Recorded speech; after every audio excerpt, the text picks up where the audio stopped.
We are going to do our pre-briefing for preeclampsia at about noonish, give or take. I don't think it'll take us very long. This is a course point vsim. Have you done any course points vsims for Jennifer yet? For Jennifer yet? No, okay. It really won't take long. There are SBAR rubrics and report sheets. You will be turning in an SBAR to me. It won't be due till the end of the month, like the 30th. So this is not something that is immediately due. I want to make sure everybody has a chance to do the debrief. During the debrief, is one of your debrief questions, what would you include in a handoff? Yes. So should your SBAR report be, yeah. Do I want you to show up to your debriefing prepared with things written down? Yes. Because I'm going to ask everybody to respond to all the questions. Because I want everybody to participate and share and help each other with learning. And there are some specific things I want to make sure that we see.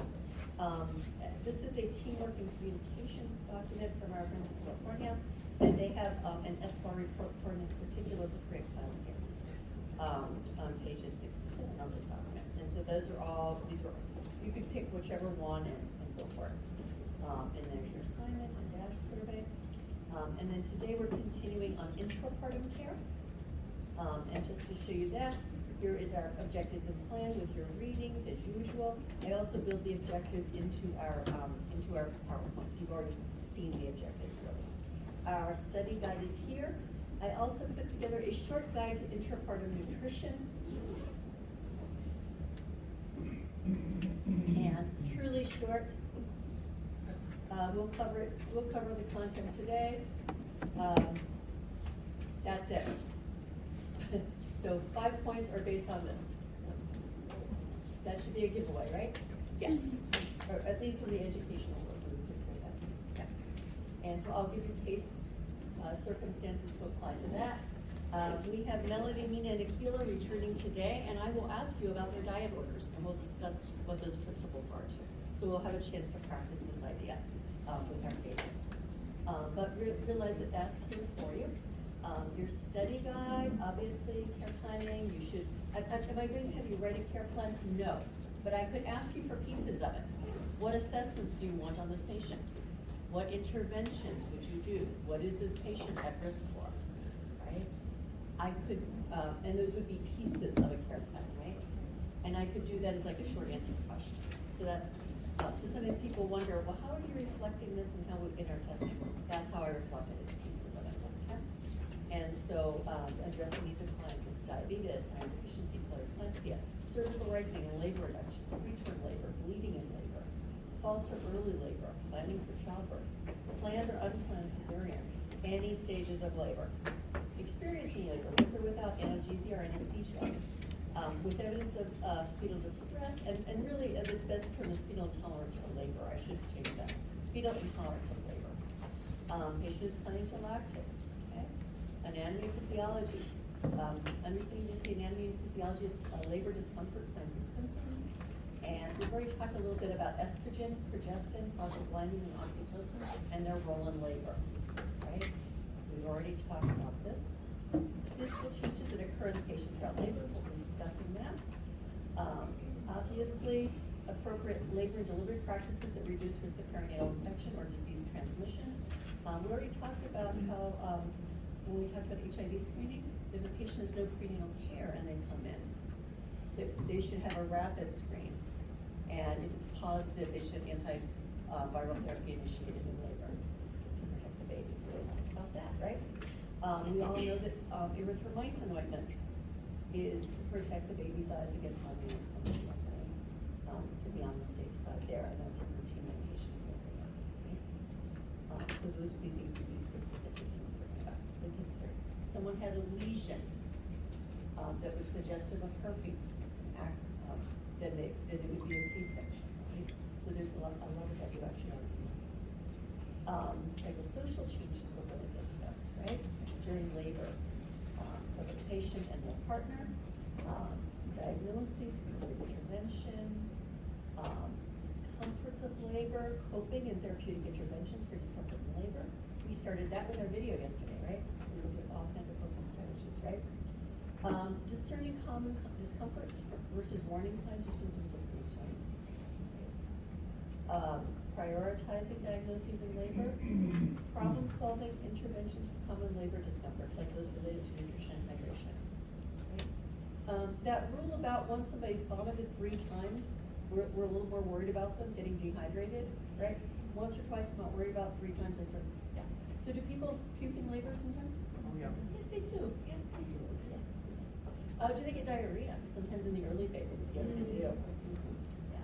So being mindful of hydration is important. Purposes and function of the placenta, I think we all know at this point. Risks and interventions associated with placental abnormalities in labor. And so that can include things like late decelerations. We talked about those yesterday, right? Purpose and function of amniotic fluid. I think we talked a fair ago about how amniotic fluid cushions the baby, allows proportional development, and cushions the cord, right? And then risks in labor associated with reduced or excessive amounts of amniotic fluid. We talked about that already. History, G's and P's, antenatal risk factors, and their assessment, dehydration or deficiency, right? Educational needs in labor, Leopold's maneuver, vaginal exams, what these mean, OA, OT, OT, what those mean, when a vag exam is indicated and contraindicated or deferred. Monitoring we discussed, nutritional assessments, sort of the right thing, amniotomy is when we break the bag of water, right? Okay. And pitocin, pulse versus true labor, and then stages of labor and phases, assessments, field monitoring, we discussed that, supporting, non-pharmacologic, is what we split that yesterday, pharmacologic. Okay. Risk factors, identification, prevention of chorioamnionitis and GBS associated neonatal sepsis. You already know about GBS sepsis and prevention. Okay. Second stage of labor, third stage labor, preterm labor, labor augmentation and reduction information, right? Patient who is bleeding and contracting, what do we do about that? Patient with diabetes, right? Labor and delivery interventions, monitoring labor, anticipation, consideration of risk. Patients with hypertensive disorders in pregnancy. So the patient has hypertension or diabetes, they have to have a baby, right? And do they need more care? Yes. You know that DIC can occur as a result of preeclampsia and Helm syndrome. Intubations for cesarean delivery, and then here's your math. Again, drip rates for IVs. Okay, log fluid will run. Okay, the amount of medication to be added to an IV bag. This is new. If you had to mix your own bag of fluid, often pharmacies will do that for us, but it depends on the size of your hospital. If you're in a rural location where maybe you have 10 or 12 deliveries a month, you might be mixing it for yourself because it expires too quickly. It's not cost effective to have a pharmacist mix up one at a time. And so larger hospitals like Prov, the pharmacy is gonna mix up batches, probably 50 at a time, right? In an institution that has 4,400 births a year, they're gonna mix it up in pharmacy and they're going to have it ready for you. But in smaller places, or sometimes even in other situations, we add it to the bag ourselves. And so being able to calculate how much do I draw to put in the bag. Okay. Is this study guide for exam team? 3. Oh. 3. Yeah, this is 3. Yep. 2 is the one that's posted in unit 3. Actually, I know. The exams don't perfectly line up because units 1 and 2 are the first exam. And then part of 2 goes into the all right. Medication calculations could involve IV fluids, oxytocin, or antibiotics. These 2 examples are the same, but here's a new one I gave you. The nurse is preparing pitocin for IV administration for the purpose of labor induction. The order reads add 30,000 milliliters of pitocin to a 1 liter bag of Ritter's Lock. The pitocin is supplied in vials of 10 units per ml concentration. How many mils will the nurse add to the bag? Milliunits are like milliliters. They aren't the same volume, but it's 1,000. Sometimes that throws people when we talk about milliunits. It's the same metric system. So 30,000 milliunits, you have 1 unit per 1,000 milliunits. The milliunits cancel out, and then you have units, right? So that's 30 units. And then you have 1 mil per 10 units, the units cancel, and you have only 3 mils to add.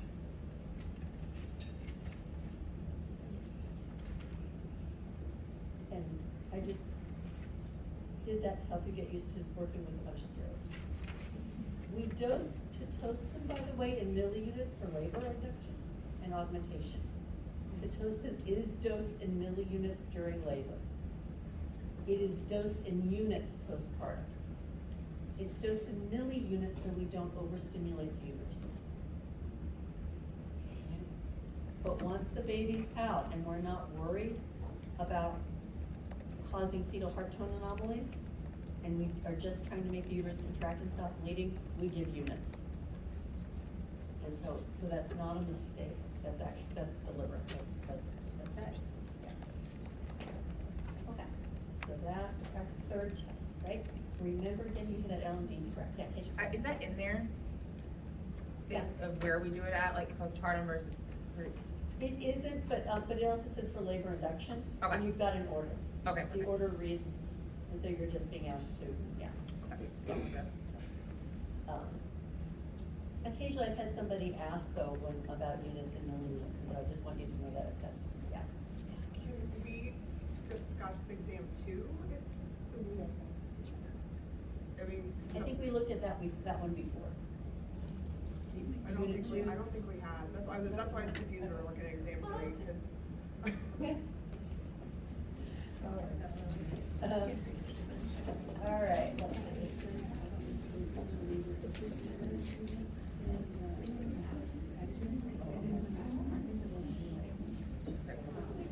It's right here.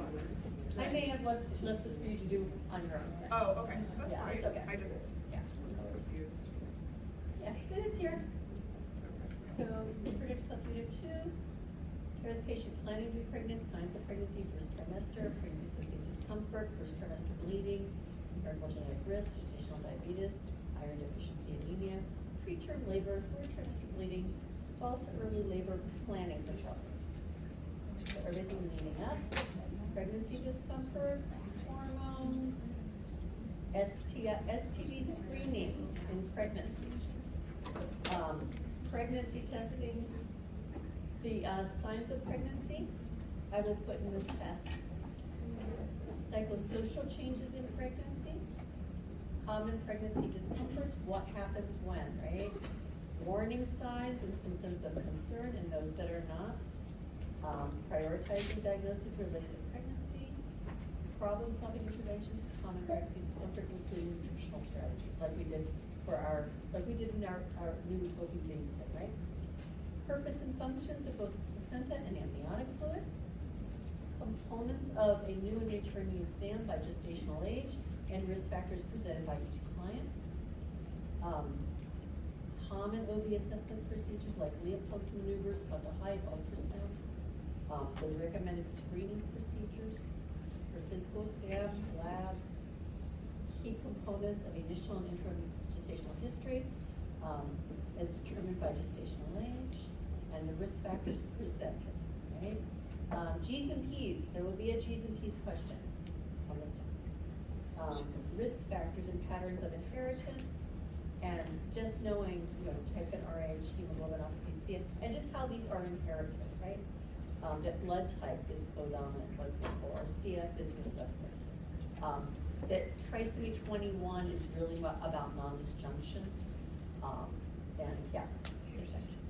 Sorry, I was kind of deciding if I was gonna ask you that. So are you gonna ask us like which is dominant, which is recessive? That, I might, like for example, I gave you a question about cystic fibrosis screening in the last test, right? Something like that. Okay. What if I didn't tell you it was recessive?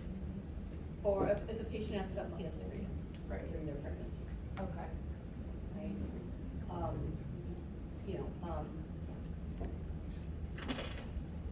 I'm not going to ask you to run down the symptoms of Tay-Sachs, but you should know it's a recessive condition.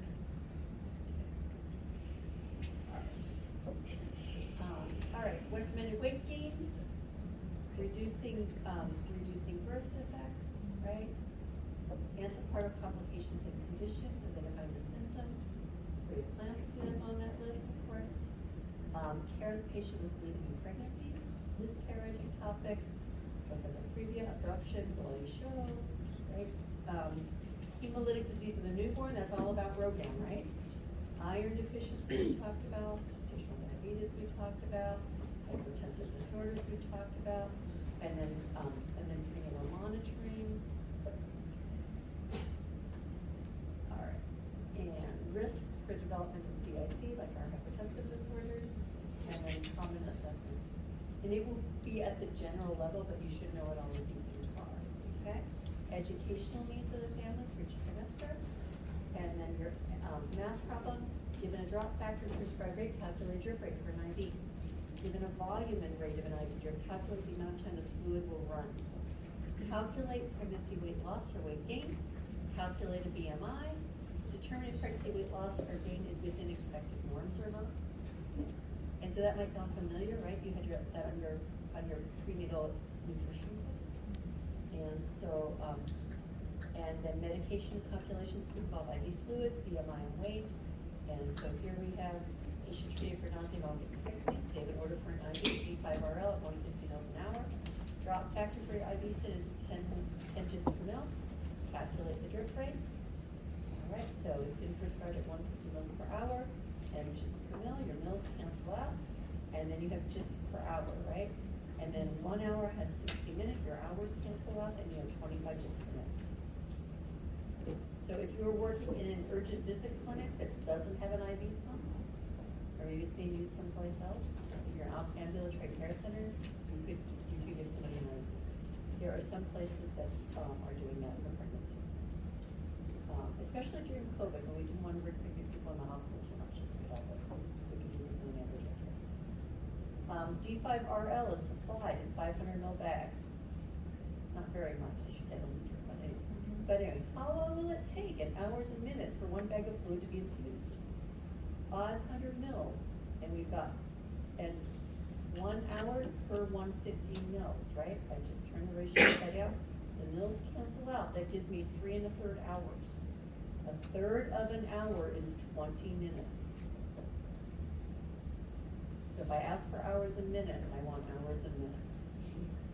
Okay, so 0.33 hours times 60 minutes per hour gives me 20 minutes, right? So the total time is 3 hours and 20 minutes. Married to is 10 weeks EGA. Pregnant weight is 150, current weight is 145. What's their weight change? Is this within expected limits? -5, they've had weight loss, which is not within expectations, right? So a little loss. Alright. It probably sounds harder than it really is, right? I think I promised you a Nagel's rule problem, right?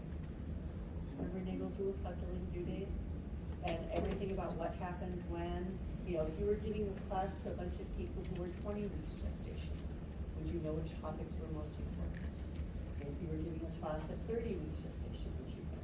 If you had a patient who was 34 weeks, would you know when their returning visit is and what testing you should help them anticipate? Right? I think I could give you questions like that. Does that make sense? All good?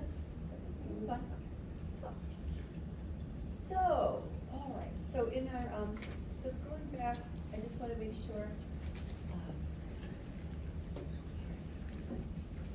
I'm going to close this for now and look at labor, all right? There is a link to a mini version of the 3 R's videos that we saw yesterday. The labor induction algorithm, I'll let you review on your own. There's also a short optional video, I believe she's a New Zealand nurse, labor delivery nurse, on recognizing and coping in latent labor, which I thought was kind of nice. Fetal monitoring standards are here, and we have some cases for today, and I published them here as well. Labor management algorithms, these are here. This is a surgeon's view of cesarean. This is a surgeon's view of cesarean. This is not the patient's view of cesarean. This is a surgeon's view. I'm hoping everybody that no one needs virtual simulation work for OB, but I have it ready if anybody gets sick or something like that, if something happens unavoidable.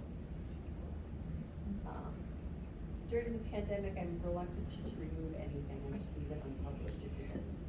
So it's my way of fending off things that are not what we would want. So I thought we would start by taking a quick look at Liz Chalmers' video, okay? And before I do that, any other questions? All good? Got our housekeeping done? Yeah.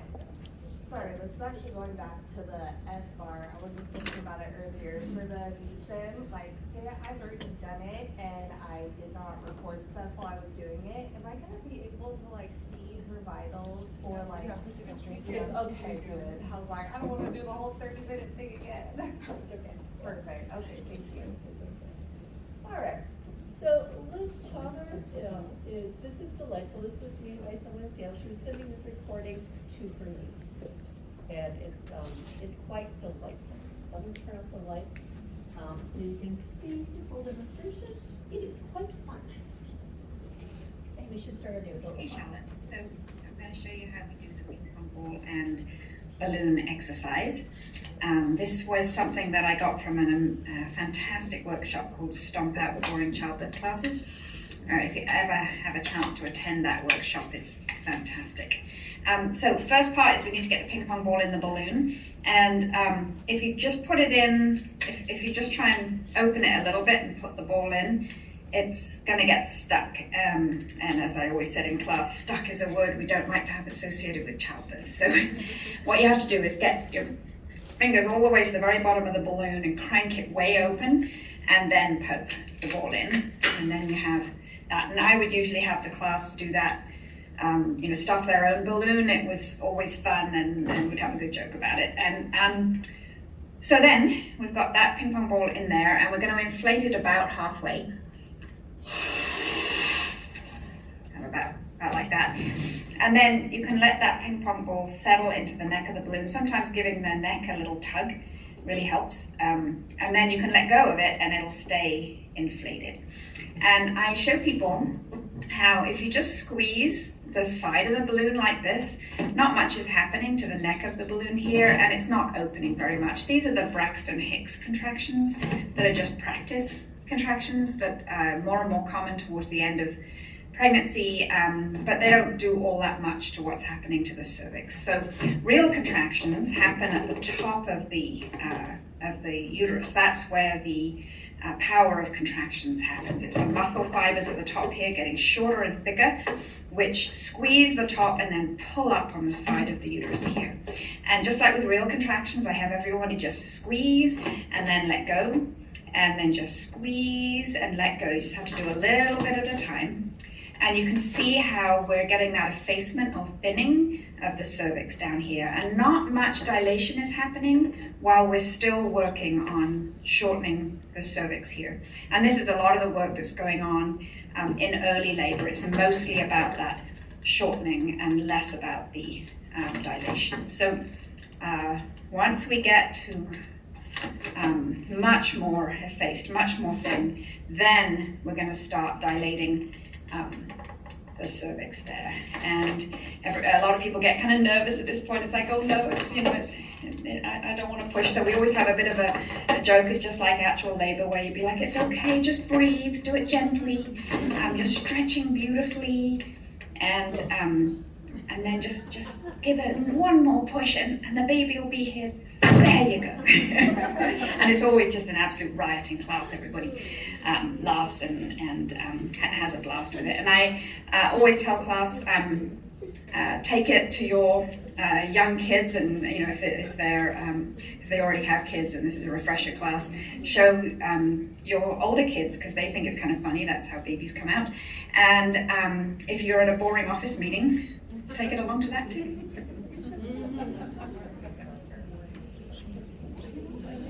All right.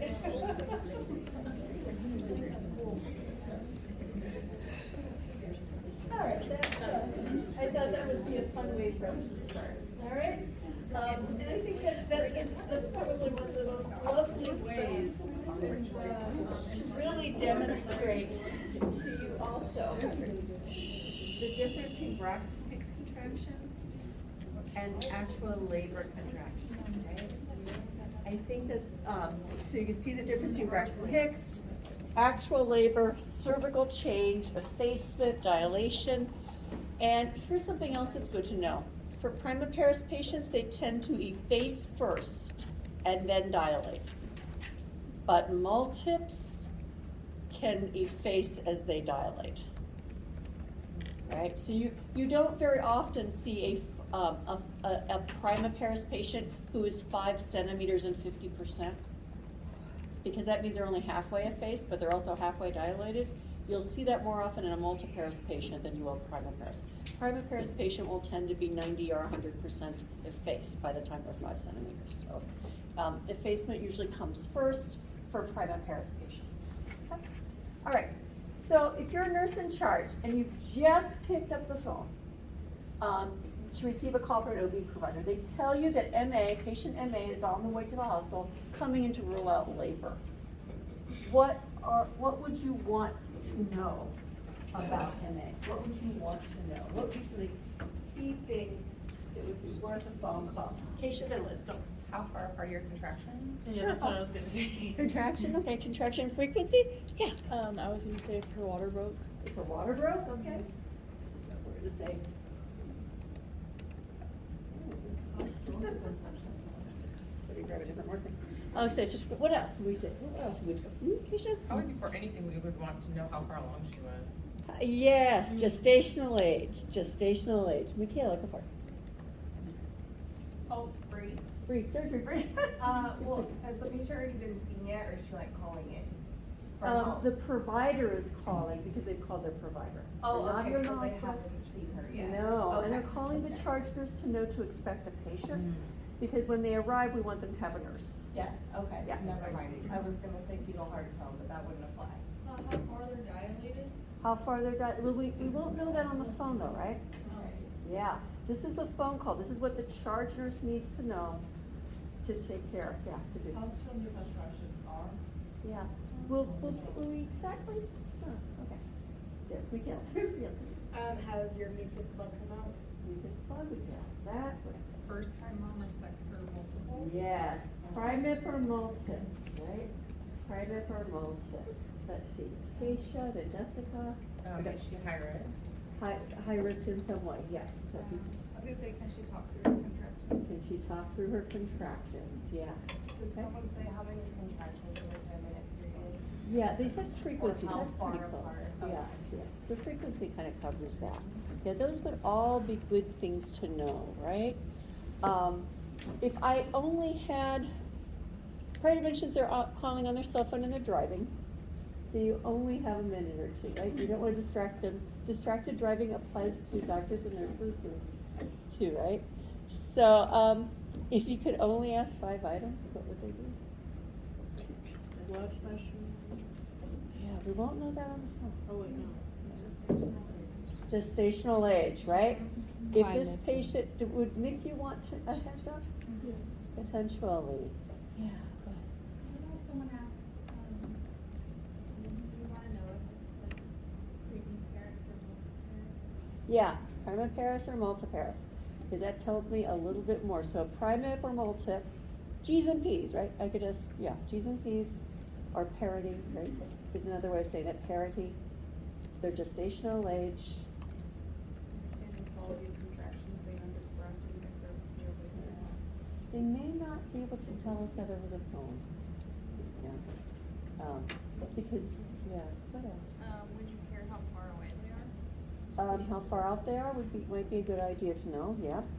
Chronic conditions, or like if you need to have IV antibiotics, does that matter how early you're coming in or not? If they know, yeah, if they know, they may not, yeah. What are their allergies? They probably won't know it, to be honest, yeah. Yeah, because, and I'll tell you why, they won't. Yeah. I would just wanna know when they started her contractions. When they started, how long it's been, you could ask that, yeah. I might just say, what makes you think she's in labor? Gestational age, parity, what makes you think she's in labor? Any complications you're aware of? And run with it.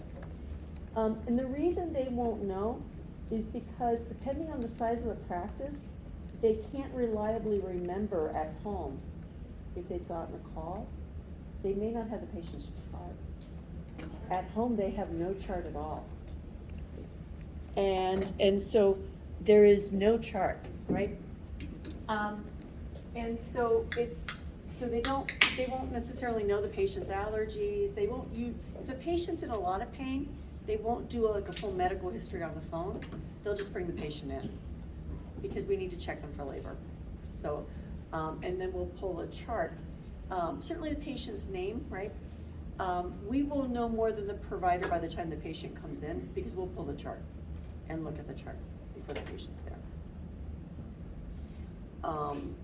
So they commonly won't know allergies. They may not remember like the patient's GBS status. So many people are GBS positive or negative, we can't really keep track mentally. A provider might see, in an OBGYN environment, it was common for me to see 20 to 30 patients a day. So if a patient just calls me and I'm at home or I'm at the grocery store, I won't remember any of that. What I will ask though, I will ask the patient, okay, remind me what your due date is. So that I'll know their weeks. So everything I'm getting as a provider is coming from the patient. So we do need to double check the chart. Remind me, all right, which baby is this for you? You know, is this your second, your first? You know, which baby is this for you? You know, everything they're getting is from the patient, and so it's always good to double check the chart on this. Another thing that I will ask is, someone mentioned fetal heart tones. I like that you were thinking about fetal assessment. Is there one thing I could ask on the phone about baby moving? Yeah, is the baby moving? So that's a good thing to know. So those would be probably my keys. And my top ones being the parity and gestational age. Actually, so prepare. Okay. All right, so stages of labor. Know what stages versus phases are. First stage is dilation, second stage is delivery of the fetus, that's like the pushing stage. Third stage is delivery of the placenta. We like to talk about the fourth stage as being the postpartum period. Some people, there isn't a formal, it's an evolving definition. Some people consider stage 4 the postpartum period when you're in the hospital. Some people consider it just like the 2-hour recovery window. Some people consider it the whole 6-week postpartum period. So the definition on that is still a little wobbly on what the fourth stage is. But you may see the fourth stage referred to. False labor means contractions basically without cervical change. And that's without measurable cervical change. Your cervix could be right, but it's not actively changing if you were to recheck them in a couple hours. Okay? So this is kind of a reference table. We've already discussed how uteruses and fetuses don't read textbooks, right? And so none of this is written in stone. The quality of data on labor and the length of labor is poor. I actually saw a study published, I think it was published around like 2013, where they actually went back to 1957 data and reanalyzed it, looking at length of labor. And you might think, why would we be going back to 1957 data on length of labor? Because analgesics and anesthetic agents can have an impact on the length of labor. And it was like probably one of the last times we had large populations of people who were delivering without them. So that we knew how long labor would last without being impacted by these other interventions. Right? And so if you want to know how long labor should last, you have to control things like anesthesia use. Does that make sense? Yeah. Yeah. So we don't have really great data. I was sitting at the nurses' station and one of the midwives was on the phone, and she kind of made some comment offhand. I don't think she quite knew who I was. I've not worked for Providence as a midwife. I know some of their midwives and some of them I don't know. and this was someone I didn't know, but who was one of the prop midwives, and she was on the phone, she goes, "This is because we don't know what we're doing." And then she looked over at me like, "Oops," and I'm like, then I laughed, I said, "Yeah, you're right, we don't." Anyway, but then she was talking about length of labor, and a patient who was having a prolonged stage, but the contractions weren't great, but the patient was like 6 or 7 centimeters. Do we need to act or not act? And so, we do have to have a reference, right? We have to have some sort of reference for what is considered normal. Historically, there was an OBGYN named Emmanuel Friedman who did something called Friedman's curve. He put together data. This was older data. Let's see if I can mark it. I'll bring a couple markers over there to see if this will have one in this box that will work. And Friedman's curve, the labor curve, is the idea that people don't make a lot of dilation and then they get to active labor, they start dilating, and they slow down, okay? And if this is 0 and this is 10 centimeters dilated, and this is really like, by the time you get to 4 centimeters, right? And this is like early, active, slows down in transition. And then descent, the descent of the baby goes the opposite way. And this would be the descent of the baby from like -3 to delivery. And so the descent of the baby. May not be, but it's kind of like the opposite when they cross, right?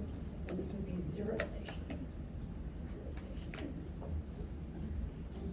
So, something kind of like that. So, and people will refer to this as Friedman's curve. The phrase falling off the curve refers to that.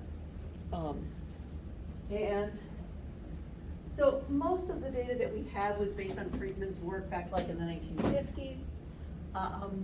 Please understand that there are wide ranges of normal.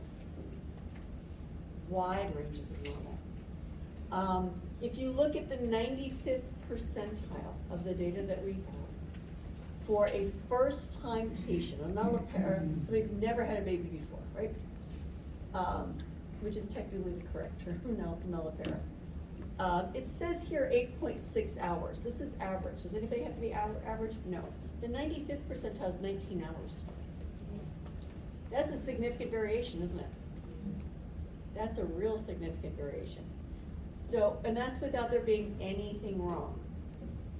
The first phase, the latent phase of labor, could naturally take up to 19 hours. So average is like 8 or 9 hours, right? Okay. If it happens in less time, is anything broken? No, that's great. Less time is good, right? Multiparous patient, about 5 hours, right? So knowing that so what I want you to have a general idea of how long these phases and stages take. And I want you to know that none of this is written in stone.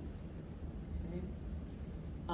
I want you to know that we need a reference so that we know when things aren't progressing the way we would hope. Okay? And so you have some idea of when it is that we might intervene, right? All right, so latent phase is from 0 up to 4 centimeters. And there are some newer definitions, right? You should consider that there are many people, as we are re-evaluating and rethinking how we define labor, who consider that the early labor and latent labor are the same phases. That's the same thing. They're synonyms. So early is equal to latent. It means the same thing. Okay, and they're saying that let's say a P0, nullipara, for short, P0. No, so average, all right, 8 to 9 hours, up to 19. And takes the patient up to 4 centimeters dilation, right? 4 centimeters is what we call active labor. And that's when the patient becomes active at 4. For a P1 plus, a multiparous patient, right? X-bar is about 5 hours. Some people are believing that we should not call, multiparous patients active until they get 6 centimeters dilated. Because we sometimes see multiparous patients come in at 4 centimeters, and they're really not making a lot of, we admit them, and then they're not making a lot of great change. They're acting more like they're in early labor. They dilate more easily, so they come, so that people believe that the latent or early labors last more longer than multiple stage problems. So I have a question about, so let's say your first baby was a C-section because it was breech. Are you considered a P0 or are you considered a para because you technically didn't go through the labor stage, but you've had a baby? Yes. So how does that work? You would labor like a nullip, but you count the fact that you had a baby before them. Your baby always counts, so it's not, it's kind of one of those things why parenting doesn't tell the full story, and why we have to say more. So we would still call that patient a G2P1, and we'd say that they are a TOLAC, that the first delivery was for cesarean for breech. So we'd have to give a little more information, so that people understand what that means, okay? Yeah. So there are many experts who now consider that a multip is not really active till they get to 6 centimeters. These are still the traditional and most common definitions, but you will hear this being used at PROV because it's the most up-to-date information to it. It takes a while for standards to change in obstetrics. And so there's a lot of thought that multips aren't really active until they get further along. Would you be asking these criteria on an exam, and if so, which would you be looking for? PROV or what that says? I don't usually put you in gray zones. Okay, perfect. I don't typically put you in gray zones, Okay. really. I usually avoid that because I know where the gray zones are, and I'm not trying to confuse you on the test. I do ask application questions, but I am not trying to confuse people. But I do want you to know that there's not written in stone, we're reconsidering the definition of early versus active labor for multips versus nullets. So, all right. So yeah, and by the way, you might wonder why would I emphasize this a little bit? I mentioned that I once had a patient we admitted for 4 centimeters dilation for weeks, who was just walking around 4 centimeters and she wasn't contracting. Mm-hmm. She wasn't in active labor, was she? She was also a multiparous patient. Do I admit the patient? We'd still be concerned at 4 centimeters at 28 weeks, by the way, no matter what. But that's too much for that early. But do I admit the patient or not? The evidence is if we admit patients to the hospital, they have more complications. If we admit people to the hospital too early, in early phase labor, if they are normal patients, they actually experience complications at a greater rate. Here's something else to know. The source of most of those complications is us. We are helpful people. And when we see somebody who's uncomfortable, we want to help. And if we get too helpful, we start doing more vaginal exams. Maybe the provider artificially ruptures their membranes to dry out their labor along, and they do it too soon. And before long, then they have prolonged ruptured membranes and more vaginal exams, and then they get chorioamnionitis, and then interventions can snowball, and they particularly snowball if we admit people to the hospital too early. It is the best place for people to be at home in early labor. It is statistically the safest. If they do not have serious risk factors, they should stay at home usually. And did you see the people in the video yesterday? A lot of them were at home at first and then went to the hospital. Mm-hmm. There was one home birth in the group. Everybody else went to the hospital. There were people walking on balls at home, dancing and swaying with their partner at home, things like that. That's ideal. That's ideal for early labor. For testing purposes, do you want the numbers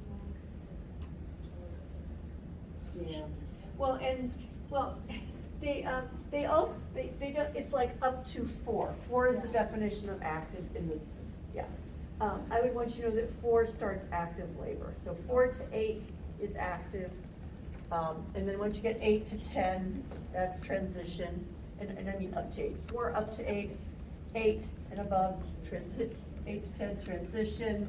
And you can have a patient, who's like 3 to 4 centimeters that we could still consider early. Yeah, so you can have somebody who's like 3 and a half, you know, it's, so that's one of the things that's, yeah, and that's when it starts active labor. What I'm saying is that you get to 4 and then you're active, right? So that's what I mean by that. All right. Yeah, usually if I'm asking you an active labor question or something, I usually make the patient 5 centimeters or 6 centimeters, so it's clear. I don't put them on the edge, right? And I do that deliberately, by the way. I think about those little things when I write up tests, by the way, and when I review tests. I do think about those little things. All right, so frequency of contractions, right? Yeah, you know, again, uteruses don't read textbooks. The textbook answer is that contractions may start 10 to 30 minutes apart and it progress to 5 to 7 minutes. Think about this, 30 minutes apart is 2 contractions in an hour. That's nothing to write home about. I wouldn't even ask the patient to time contractions if they're only 2 in an hour, right? They're gonna drive themselves nuts because as they have Braxton Hicks through those later weeks of pregnant gestation, right? When they demand their attention, then start timing them, right? Because uteruses contract, they just do. And if they time every single Braxton Hicks contraction, they're gonna drive themselves nuts, really. They'll drive themselves, just because they're just too many. Duration, 30, 40 seconds, sometimes longer. They will be moderate, they will progress. And they will progress and advance in their intensity. Active labor, we want to, by the way, and this is not reflected in this table as well. When the patient has contractions, if they're full term, when the patient has contractions that are 5 minutes apart, lasting about a minute long in duration, and then this pattern occurs for an hour or longer, that's when we want to check them. Depending on the clinic and the community, they might be initially checked at the office, if the office is open, or at the hospital in OB triage. So 5 minutes apart, duration of 1 minute, that pattern occurring an hour or more. That's when we check them. We want to admit people who are otherwise healthy, active labor. So 4 centimeters and up. If we're not sure, let's say a patient comes in, a prima paris patient comes in, who is coming in and and their initial exam is 3 centimeters, but they're contracting well. Then we might have them walk the hallways for a couple of hours and see how, and then recheck them. Okay. If their bag of water's not broken, then that would be appropriate, right? If their bag of water's broken, we're gonna admit.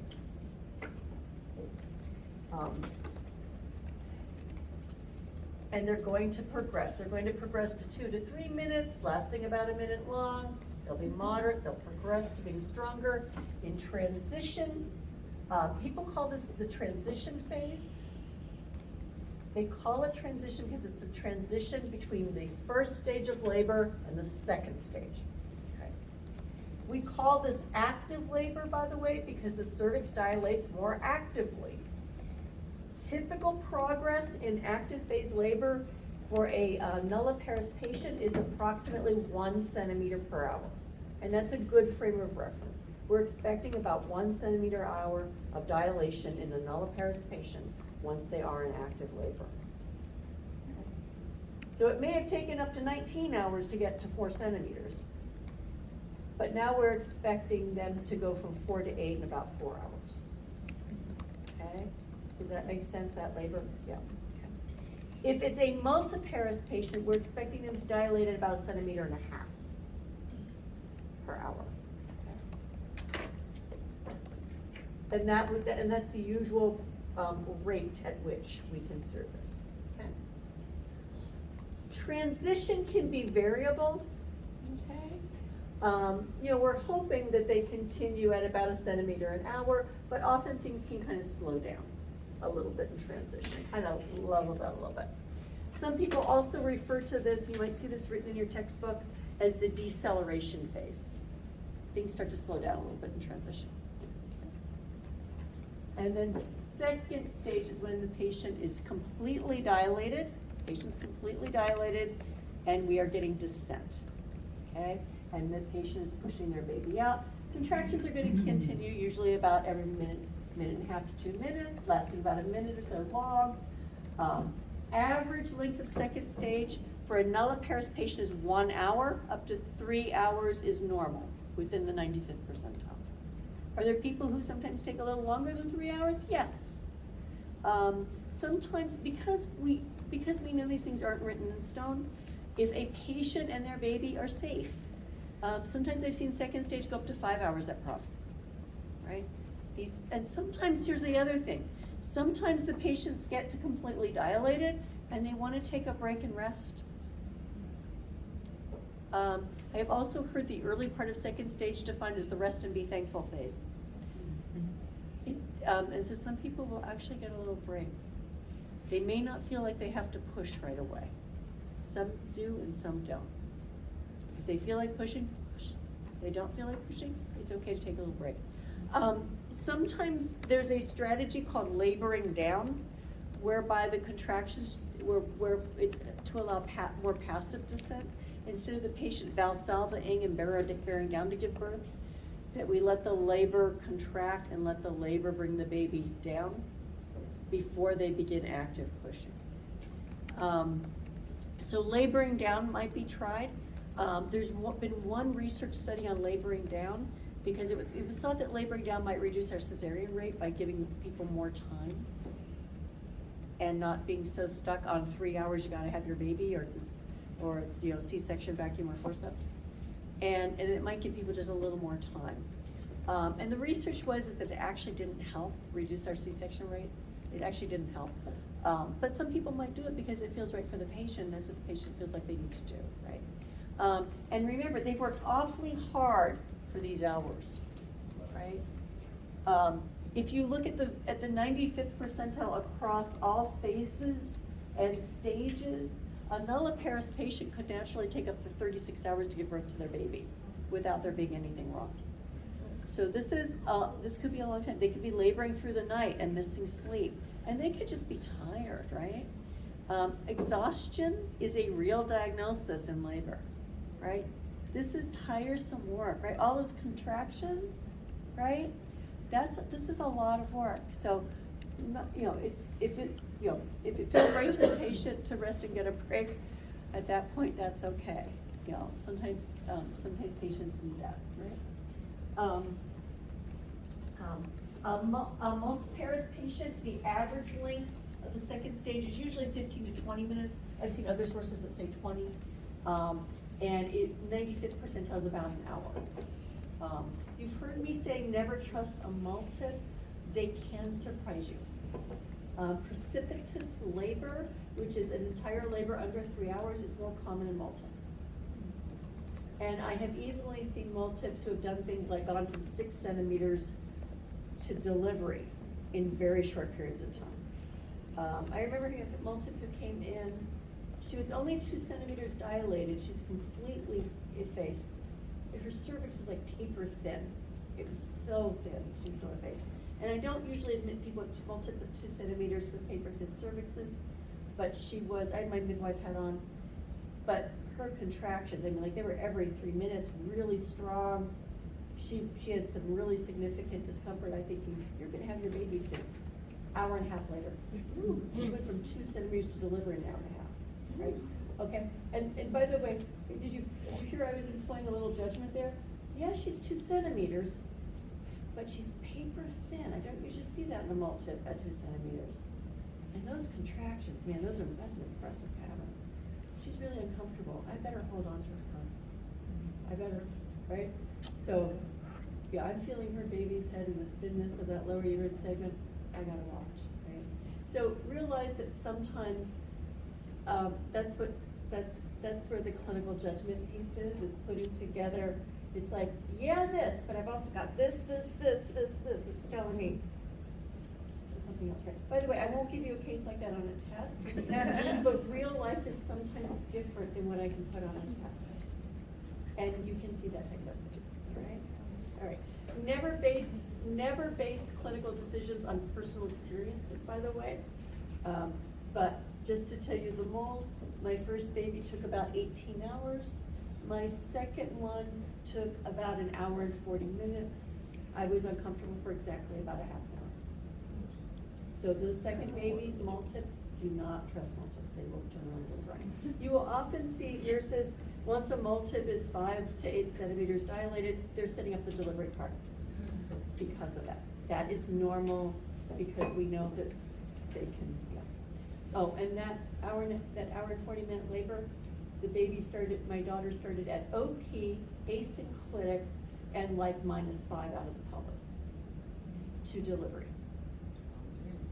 Yeah, so it's like, yeah. It was an intense half hour, let me tell you, but not every hour.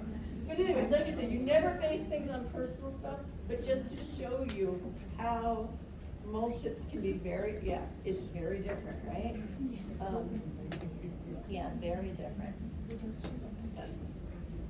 And how different first labors and second labors are. Yeah, go ahead. Does it affect the baby how soon or how fast it is going through this birth canal? Does it 18 impact? hours or 2 hours. Does it affect the baby? So you prepare the cat to be the cat.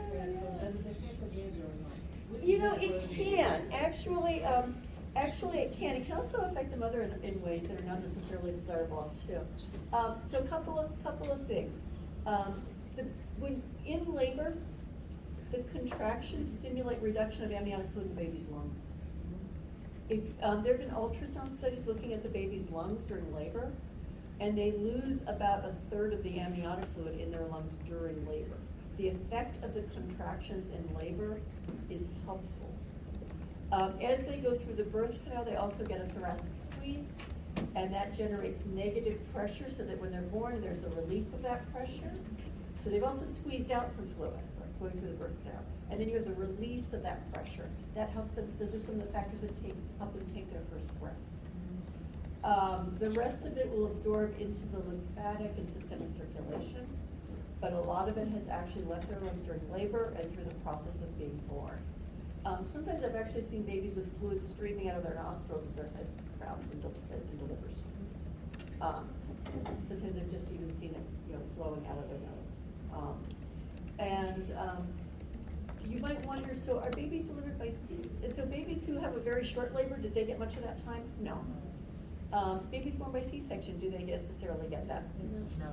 No. They might be a little more prone to transient tachypnea of the newborn for that reason. So a little more prone. So respirations might be a little faster. So what are we going to do? We just watch them. We give them a couple hours to adjust.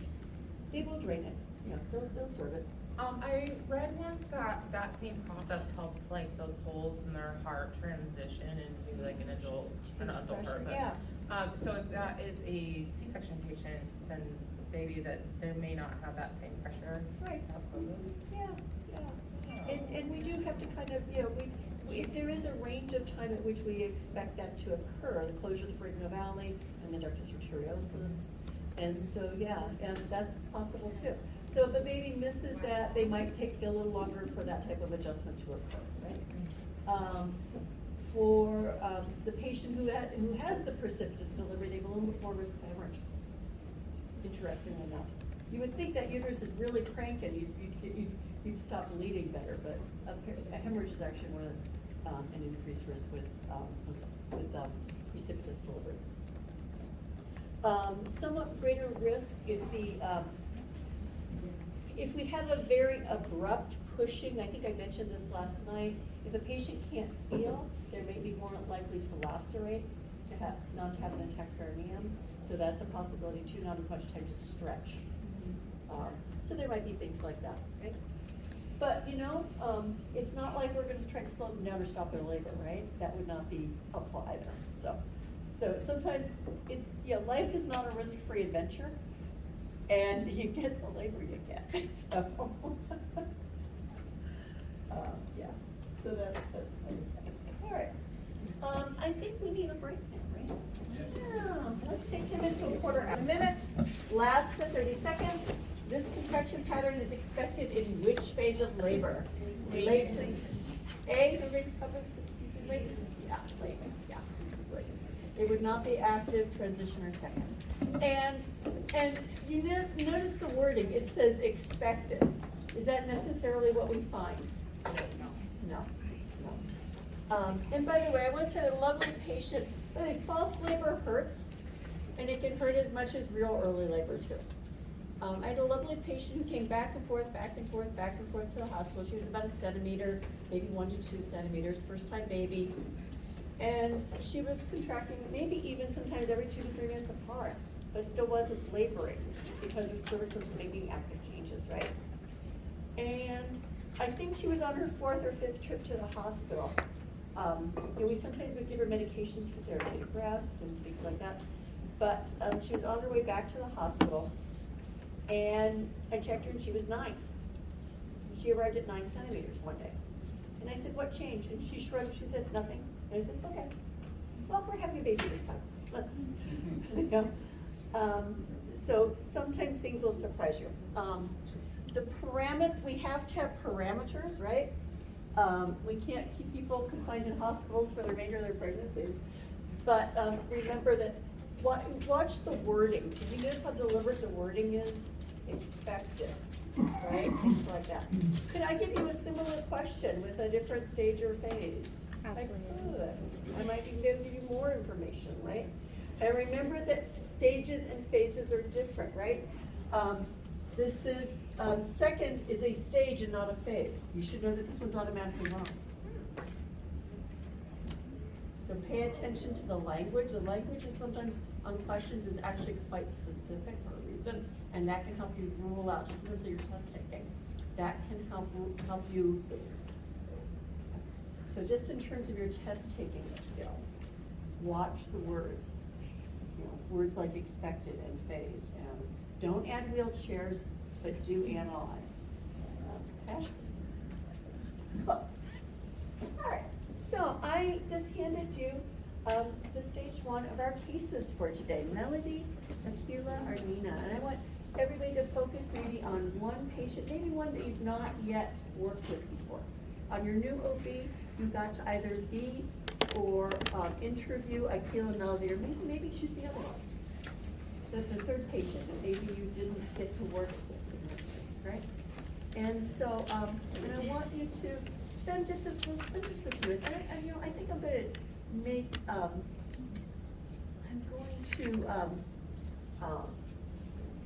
just going to read these out loud, maybe, and we'll talk about them in class, just to help us with time. We don't have a lot of time this morning, and I want us to work through these. And there's 5 parts, right? So we have Akila, 33-year-old Akila. Her a G3P2 at 36 weeks, confirmed by an 18-week ultrasound. She arrived on the unit because contractions kept her up all night.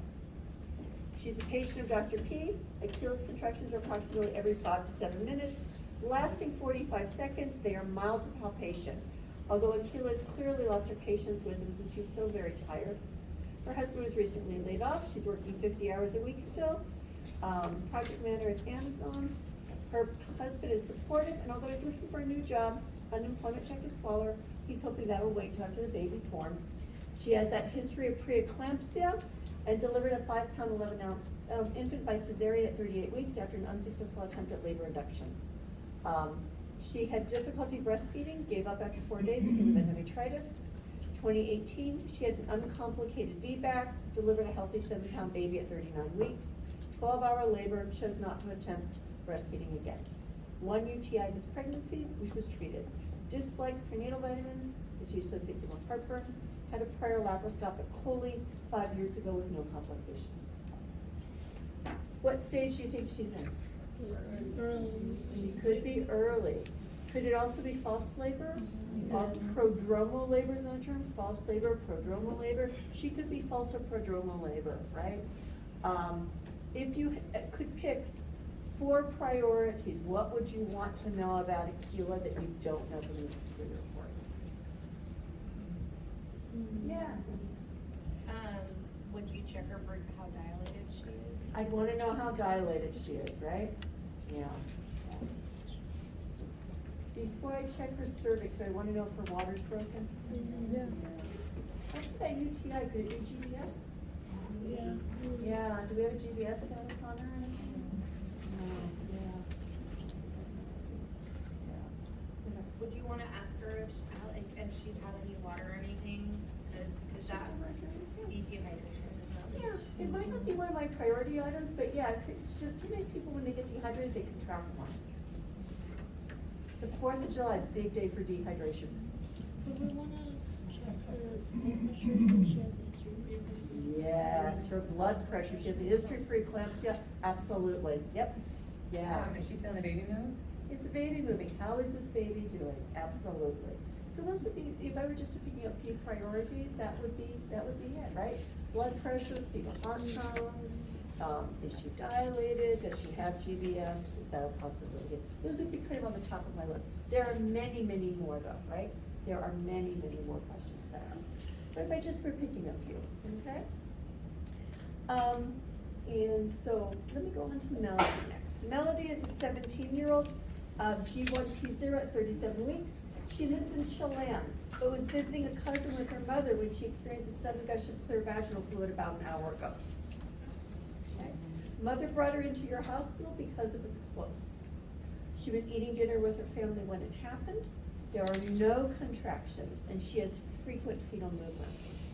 She's a senior in high school, lives with her mom, thought she might have cystic fibrosis in her family, but she can't remember what the clinic said about that. For the past week, she's noticed a few vulvar bumps, they itch occasionally, a little sore, she thinks it's from shaving. She's still in touch with her partner, thinks he's interested in the baby, but he's not sure he'll help since he had to move to Texas. Hates prenatal vitamins, rarely took them since she doesn't like to swallow tablets and is fearful of blood draws and needles. She's nervous about being in your hospital and responds negatively if the topic of vitamins, medications, or blood tests even comes close to being brought up. So, what would be, what do we think about stage of labor? Is she in labor? No. What she has is prom at term. We call it premature rupture of membranes, even though she's 37 weeks, because it's onset an hour or more before the onset of labor. Her bag of water broke about an hour ago, and she came into the hospital, right? So she's not laboring, but she has prom because the rupture of membranes occurred an hour before the onset of labor, okay? Does she have some risk of infection? Yes. Do I need to do a vaginal exam? No, and I should defer it. She's not contracting. All I would be doing is satisfying my curiosity. And that's not a good enough reason to subject someone to increased risk of infection. Sometimes people wonder, do you need a baseline? No, I can wait. I can wait. It's more important for me to wait than it is to act. A baseline won't change my decision making, right? My decision making will be to call the OB and call and to say, hey, you probably got a call from the emergency room. I've got your patient here. Her name is Melody, we'll say Melody Smith.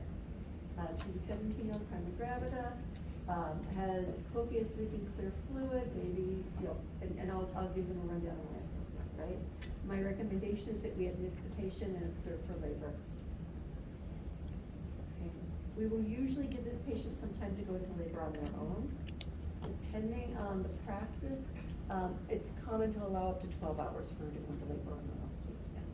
Oh, that's what I was gonna ask. If she doesn't start within 24 hours, we need to induce. Is that correct? That's correct. Some people will start earlier because we don't want to risk them going down long with ruptured membranes.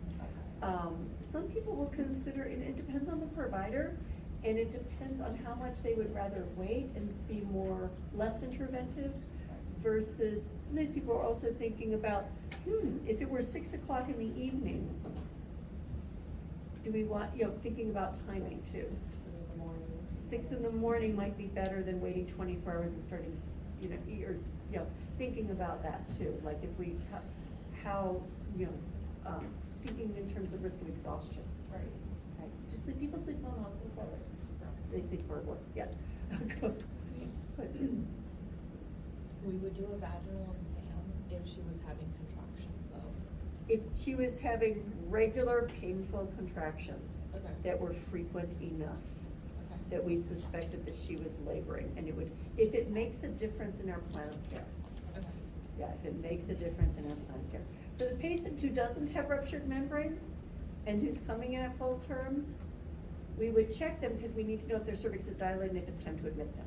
It makes a difference in our decision-making then.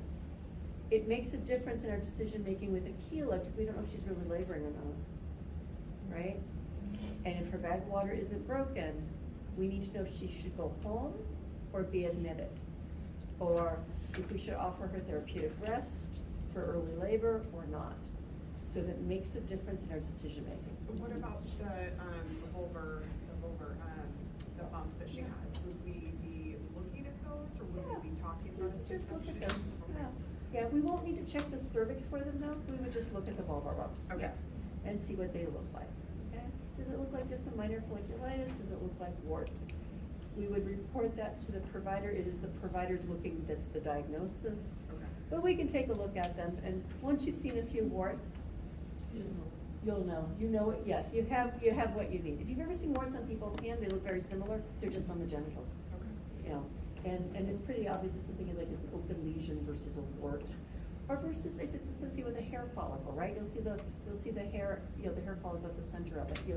So it's not, it's not a hard thing to look at, and you can give the provider your impression. You're not allowed to make the diagnosis, but you can tell them your impression. Yeah. So we give her 12 hours to try to labor on her own, and because her bag broke, would we induce her if it didn't start on her own? Yes, because she's term, and we'd be worried about risk of infection. Historically, there have been attempts to allow people to just like wait indefinitely. We would only do that for people who are preterm. Like for example, I've seen people who have had broken bag of water at like 25 weeks gestation. And at 25 weeks, we're not gonna induce labor, we're gonna try to buy some time. We're gonna keep our hands out, and we're gonna watch them. We'll admit them into the high-risk antepartum unit, and we're gonna watch. And when they go in labor, they go in labor. But if they don't go into labor, I've seen people go 3 months in the hospital with rupture of membranes, yeah. But remember, 25 weeks, remember the survival at 25 weeks versus 32 weeks versus 34 weeks versus, right. And most people won't let them go, nowadays we don't usually let them go past 32 or 34 weeks because we're pretty confident the baby will survive at that point. And we are worried about risk of infection, including sepsis for the baby. But I've seen people go months. So it's right in there. So is it safe to say that when a patient's admitted and they're full term, that we're not trying to do a vaginal exam unless they're contracting? Unless Yeah. we're seeing contractions? Yeah. Okay. Yeah, and unless they're contracting regularly. A sporadic contraction would not change my mind. Right, okay. It's gotta be enough to Think they cause might be cervical labor. change, yeah. And, preparation for delivery is a fair reason to check somebody, but with no contractions, and it's a first baby, right? So parity also plays a role, right? I'm not real keen to check her because I'm gonna more likely increase her risk of infection. Okay. All right. By the way, do I need her records? Yes, can I get those? Yes, I can, yeah. We would ask her to sign a records release. We would have it faxed to the office of that physician, and we would get the copies faxed to us. And we would let our HUC know, and they would help also coordinate that so we can get those records. It might take us an hour, but OB practices are kind of used to this kind of thing. If it's an overnight call, if she came in at 11 o'clock at night, there is a small but real possibility we'd have to we wouldn't get records till the morning. But we would make a call to that provider to see if there was anything they could share with us and to let them know that we have a patient. Because that provider provided prenatal information. Okay, so, yeah. Since she's like responds negatively to the blood tests and pills, Yeah. what do you think ways that she doesn't have all the like stuff? Well, you know, we can ask her if she did. Do you remember having any blood work done when you were pregnant? She could say yes, and I hated it. But we can ask her. We can ask her if she remembers. She won't remember. She probably won't remember the test results. Because, you know, think about it. If I asked you like your hematocrit from 9 months ago, you might forget that number. And we're pretty health savvy, right? So this is just a regular person who's not a healthcare provider, who's an adolescent who hates blood work. If somebody told her it was okay, she probably, you know, didn't go any further, right? Did she have any, and we might ask her a few things. Do you know if they told you you were anemic, or have you ever had things like chlamydia, gonorrhea, syphilis, HIV? We'd go through the whole history again. We'd want to get the entire history, because we have to admit her, right? So we're gonna do an entire admitting history, and we're gonna ask her, do you remember any of these things? Do you remember anybody telling you about these things? I was gonna say, it would be like priority date, because functionally, they don't have. Pardon me, it would be a The GBS status. GBS status, we wanna get it from them. GBS cultures take 2 days. Oh, wow. I'm gonna get it faster from them than I will doing it in my own lab. Cause that's how long a culture actually takes. You might get a preliminary in 24 hours, but a preliminary is it's not a final. And there are changes between preliminaries and finals.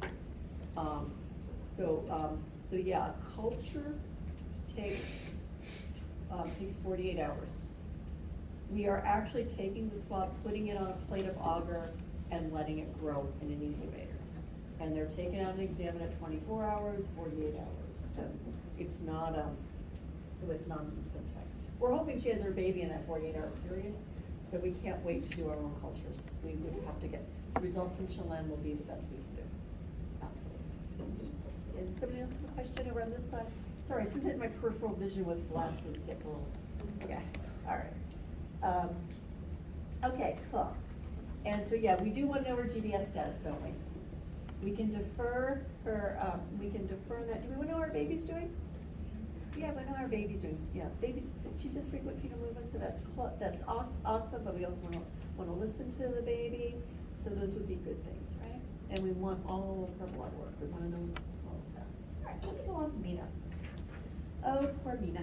23-year-old Mina, a G1P0, just presented to the ER for abdominal pain with vaginal bleeding. So now she has abdominal pain and vaginal bleeding. ER physician did a very brief abdominal exam. She's pregnant. Okay. And realized that she was pregnant and possibly in labor, and the ED is now sending her up to your unit. She tried to make a prenatal visit once, but the doctor was called away to the hospital and she just couldn't wait for her to return. So you tried, but she couldn't stay. Okay? So she has had effectively no prenatal care. She's also had a long-term dependency on marijuana, occasional use of cocaine. She's planning on marrying her partner someday, although things have been rocky between them lately. She's not sure if her water's broken. But she had a small amount of frank vaginal bleeding.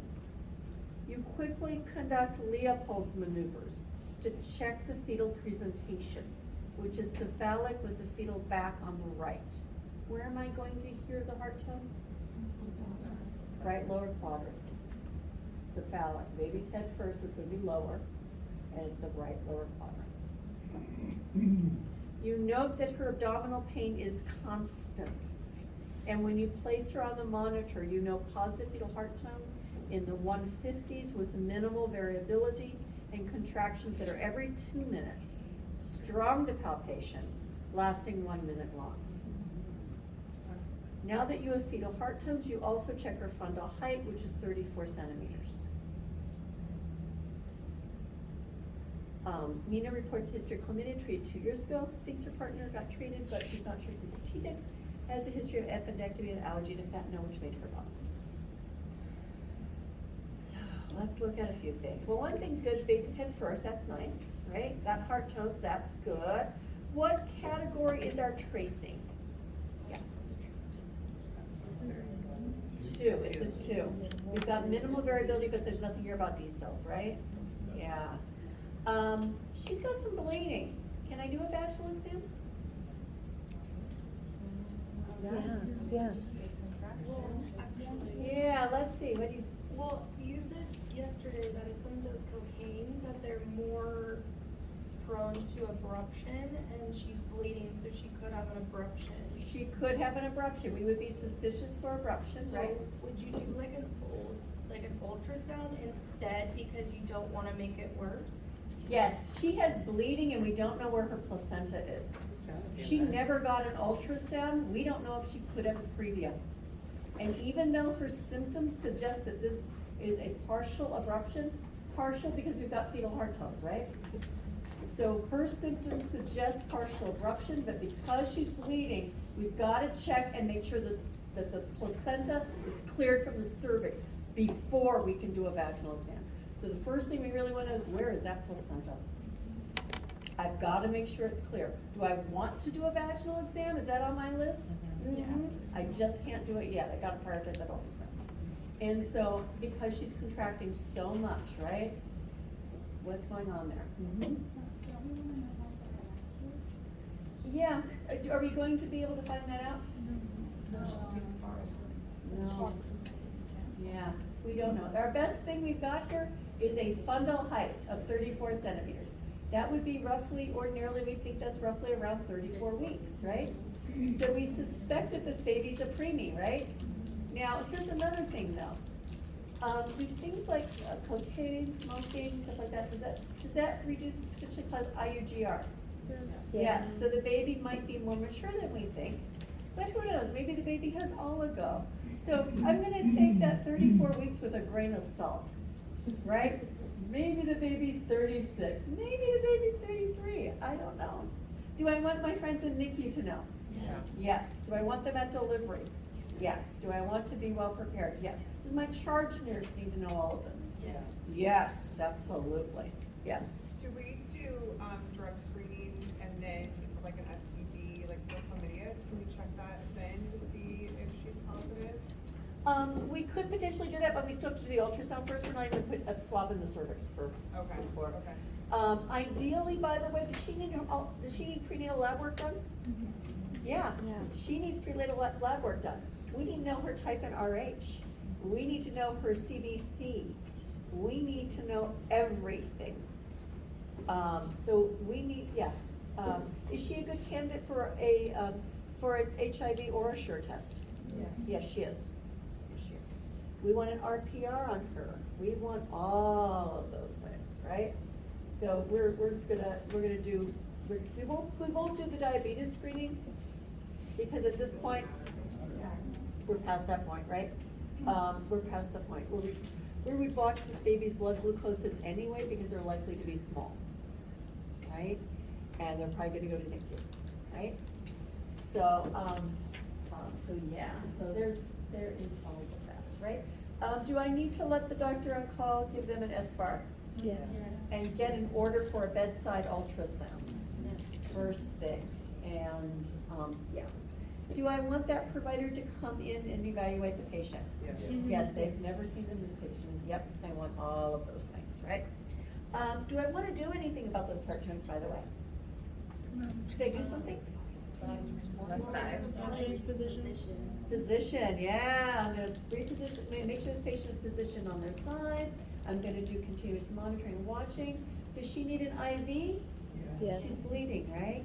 Does she also, by the way, she needs a type in screen too, doesn't she? She's bleeding, and active bleeding in labor is one of our risk factors for hemorrhage. So I might even consider a type in cross match if the provider would let me go that far. So, yeah. Would Check you with CBC. put her in like a pad or like some kind of way to measure the amount of bleeding she's doing to see if it's progressing to a hemorrhage? Yeah, and we do, what we have is a small amount. She's had a small amount of frank bleeding. So So I would keep an eye on it. If I start to exceed half a pad or a quarter pad, then I might start weighing it, yeah. Depends on the amount of volume. If all I'm seeing is a little trace on the pad, that's nothing to weigh. You know what I mean? That's not gonna be, depends on how much blood I'm seeing. But yeah, weighing pads would be appropriate, depending on how much I'm seeing. Okay, so I hope that was an exciting start for our cases. All right, so let's, what do we wanna know? Name and age of the patient, right?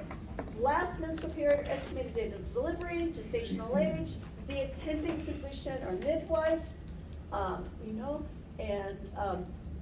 personal data will include blood type, RH, serologic testing, which refers to RPR testing, STD testing, GBS status. We're going to, by the way, presume that Mina has GBS.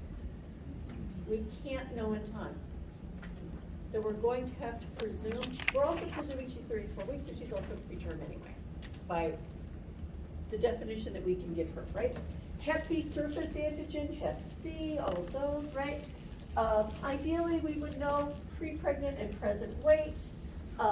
If I'm giving a quick report on Mina, am I really worried her weight is what her weight is? I'm not gonna change this, right? Right, allergies to medications, foods, and other substances. Personal data to include prescription and OTC meds, history of narcotic or other chemical dependency, use of alcohol and tobacco. High risk factors, right? Certainly chemical dependency might be among them, but abnormal presentation, breaches, transverse slide, right? Abnormal presentation, multiple gestation, twins or triplets, polyhydramnios, oligohydramnios. Remember, babies with poly, they are harder to monitor because they have more room to swim around in, more malpresentations, right? They have some risk of potentially having something like esophageal atresia, right? So polyhydramnios. Oligohydramnios, because they don't have that cushion, they're going to be more prone to cord compression and variable use cells in labor, right? So all of those things. Meconium stain amniotic fluid. So meconium is the baby's first poop, right?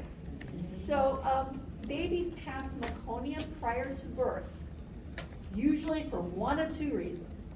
One is they were old enough to do it.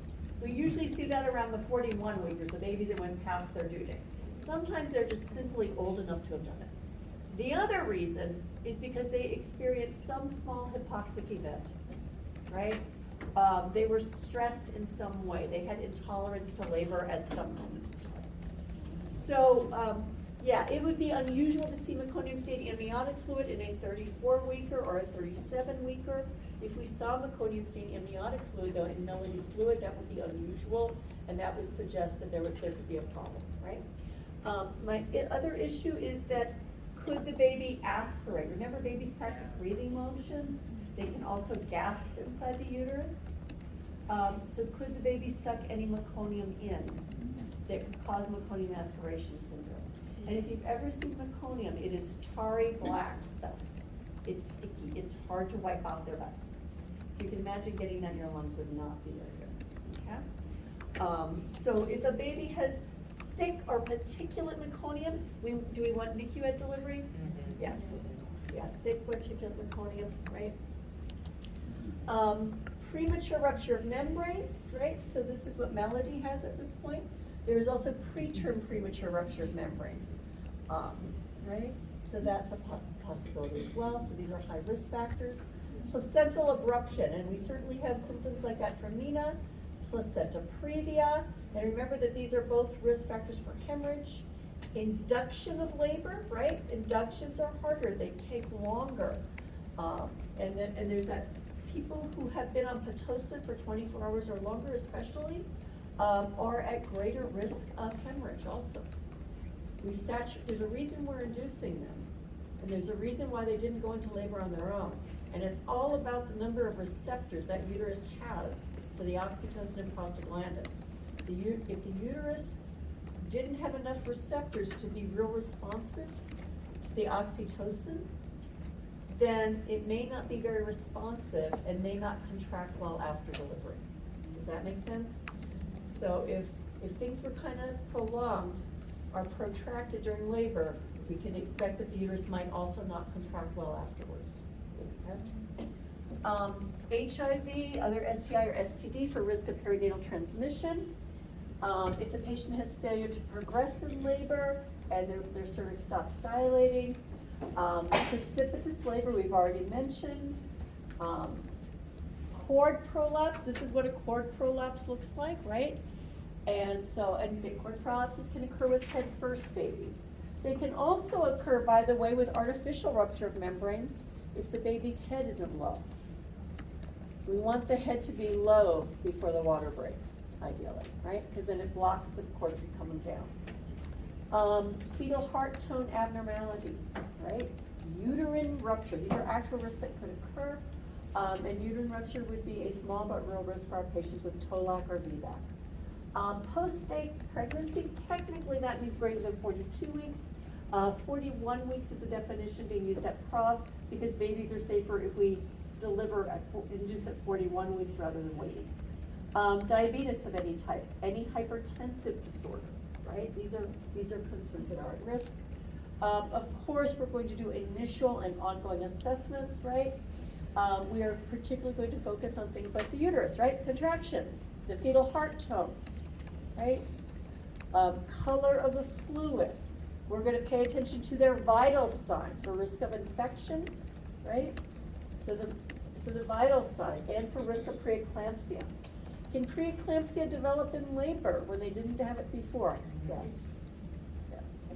Right. At the same time, by the way, do remember to check blood pressures between contractions and not during. Right? What's our just to be fair, right? All right. Actual labor status and fetal status. Yeah, what do we want to know? What do we want to know? Huh? All right. So I want to know certainly if the amniotic fluid is clear or not, if there's meconium staining, right?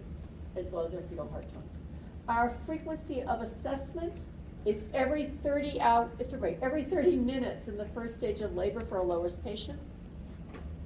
Every 30 for a low-risk patient, first stage of labor. Are any of our patients really pretty much low risk? How about Melody? Is Melody that bad? No. She's full term, clear fluid, baby's moving well, right? She's pretty low risk. Could walking around maybe help? Maybe, yeah. Gives her something to do too to help her try to help herself get into labor, right? So that's a good thing, right? Melody would be appropriate for every 30, right? High risk patient in the first stage of labor, it's every 15. And so would we consider Akila high risk? Because she has the uterine scar, we would, okay, because of the risk of uterine rupture and things. If her blood pressure isn't high, it wouldn't be for her history of preeclampsia. If her blood pressure is normal, then we can consider that she's avoided that risk this pregnancy. Okay. But because of the uterine scar and the fact that she's a TOLAC, we would definitely want to be monitoring every 15. Once she's in active labor, she needs continuous monitoring. The first sign of uterine rupture is usually fetal heart tone changes. So we want to continuously monitor. We also want her to have an IV, as we would for any patient at risk of bleeding. Does Mina do the same thing? Yeah, she needs continuous monitoring. She's had no prenatal care. She has some bleeding. She needs an IV, and she needs to be continuously monitored and treated as high risk. Conditions, right? Second stage labor, if the patient is low risk, it's Q15. Second stage labor, high risk patient, it's Q5. Okay? We also check fetal heart tones before we do anything. Right? Before we try to do cervical ripening procedures, before we do anything, we want to listen to the baby, see how things are going, okay, before we do anything, right? Before we do any labor enhancing measures, before they walk, before we administer medications, including analgesics and anesthetics. We also want to check the heart tones after the rupture of membranes to make sure there's no prolapse. That's very important. First thing I do. If there are abnormal uterine activity patterns, anything like that, we must do continuous monitoring for oxytocin. Right? Oxytocin requires continuous monitoring. Oh. All right. So we go ahead and move on. All right. we reviewed our free tutorial yesterday, so you know you're about your fetal monitoring, and you can see a patient here having their belts placed. Okay. And we know what a reactive tracing looks like and a non-reactive tracing. And then we know what a positive CST or late decelerations, right? So this, by the way, you could have a spontaneous CST too. Labor is kind of a spontaneous CST, isn't it? We've got contractions from labor showing us how well the baby's doing. Okay. All right. So our categories, remember those? Reassuring tracing indicated by moderate variability, normal baseline, may have early decels. Category 2, we tried to resolve and monitor closely, includes minimal variability without decels, or moderate variability with mild or moderate later variable decels, as well as other not quite so dire situations. And then category 3, quickly resolve, but if things don't improve imminently, then we must quickly deliver the baby. Minimal no variability, late or variable decels, those with prolonged decel, bradycardia, sinusoidal pattern, among others. Okay? And our categories with our colors, right? Red, yellow, green. We left out blue and orange here, though. Okay. All right, that's an example algorithm. All right. And so, for example, let's say we have prolonged decel. Prep for urgent delivery, initiate corrective measures, scalp stim. Transfer to OR by 3 minutes. You can kind of see the time frame here. This is 3 minutes. Okay, deliver without delay should decel persist greater than 10 minutes. On prolonged decel. Absent variability, right?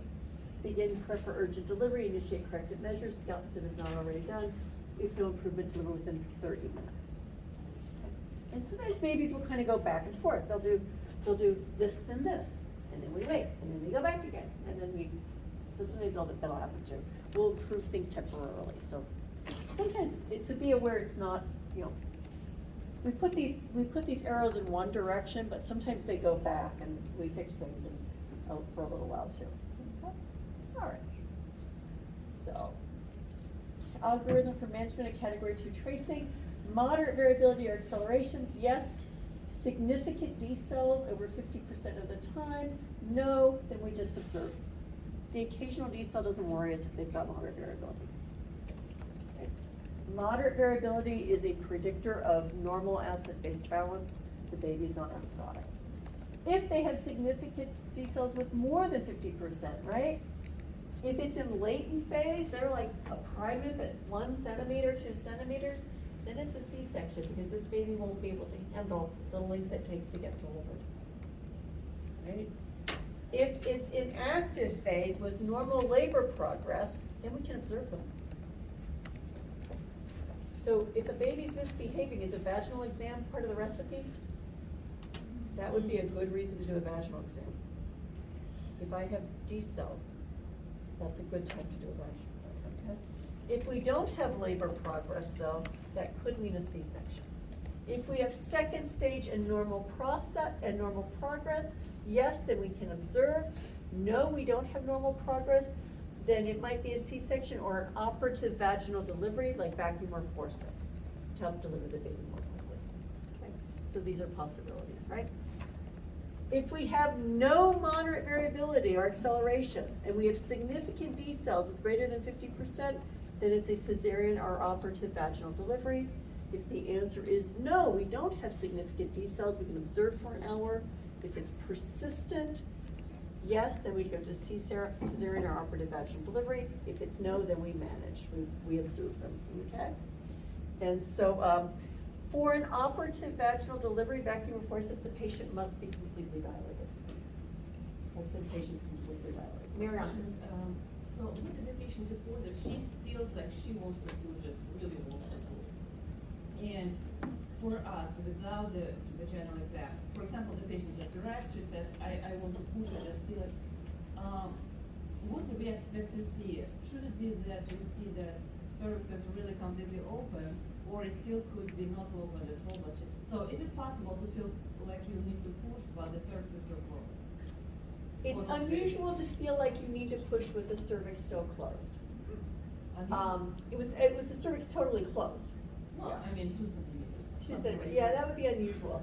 It would be unusual for the baby's head to be that low because the patterns of descent of the baby.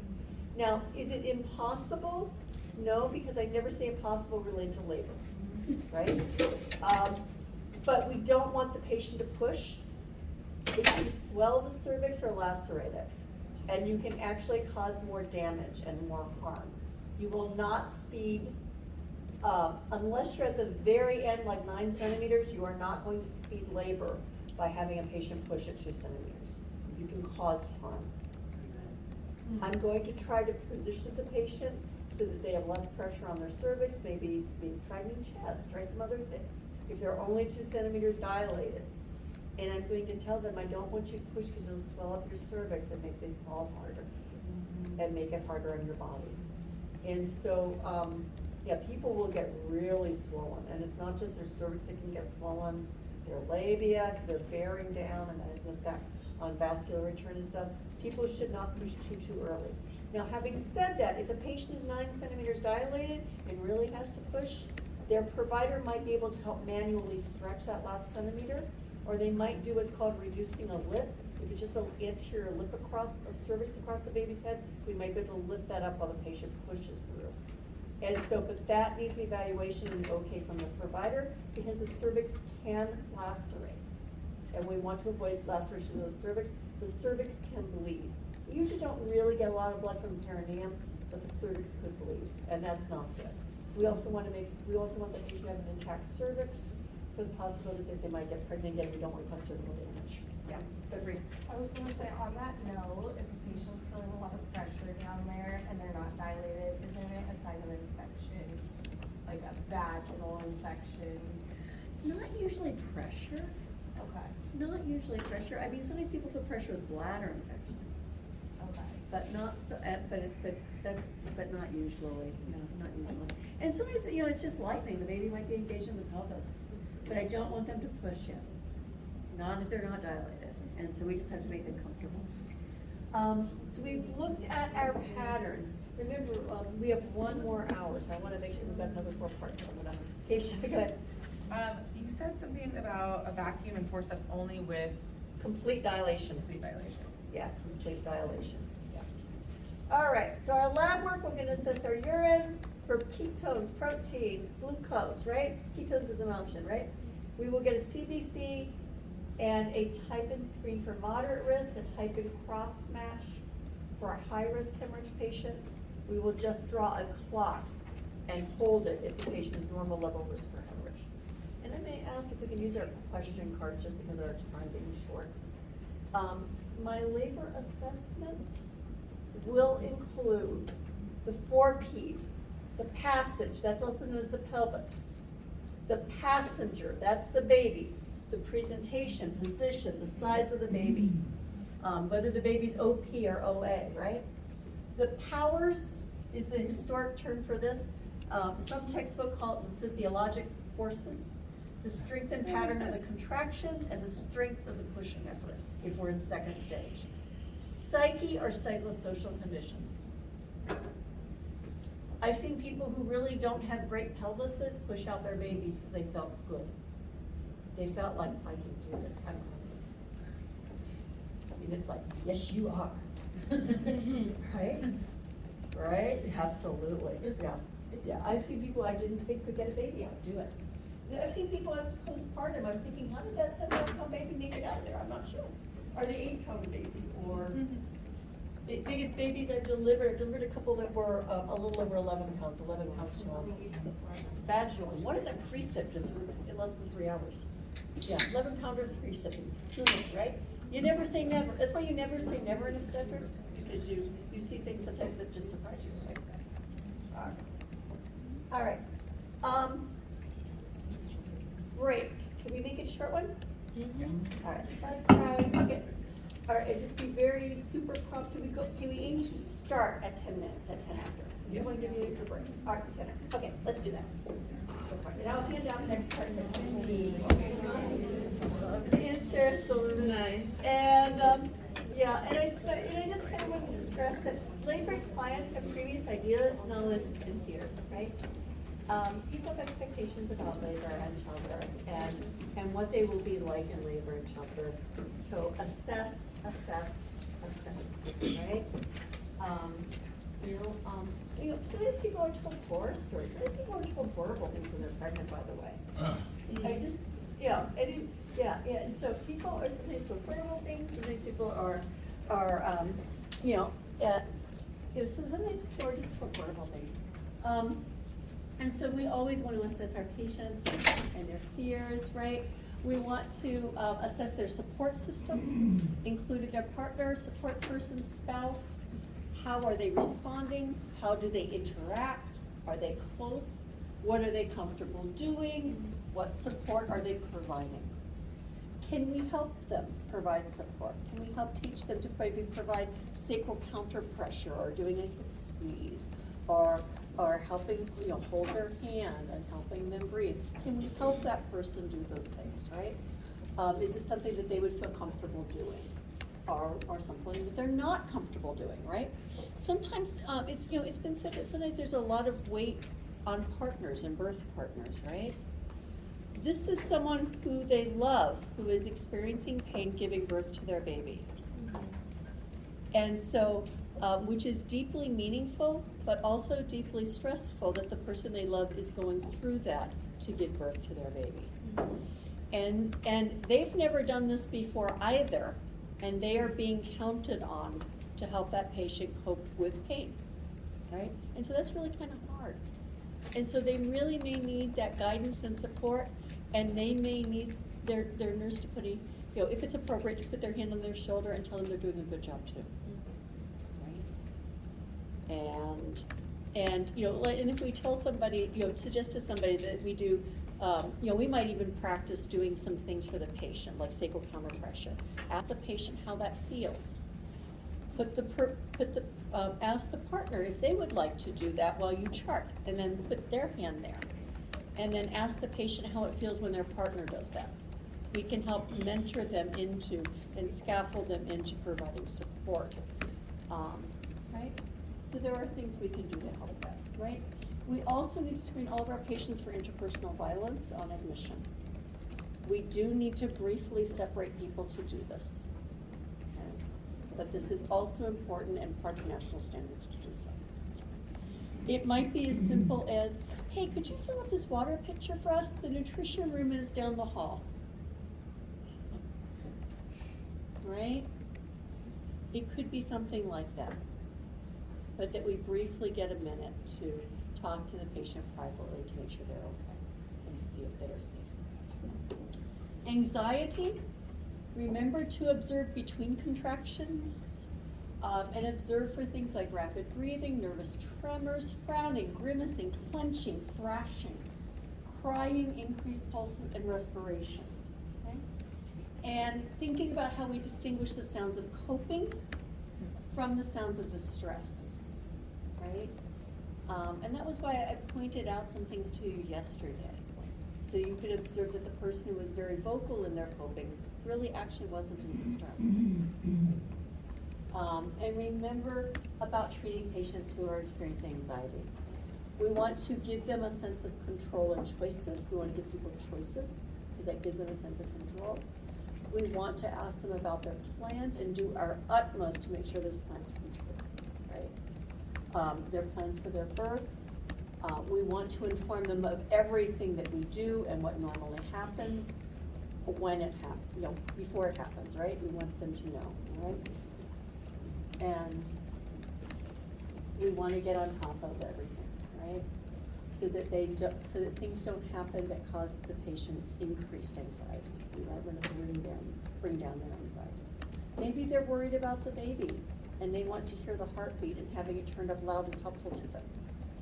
Maybe they're exhausted and need the heart rate volume turned down so they can rest. Different people need different things, right?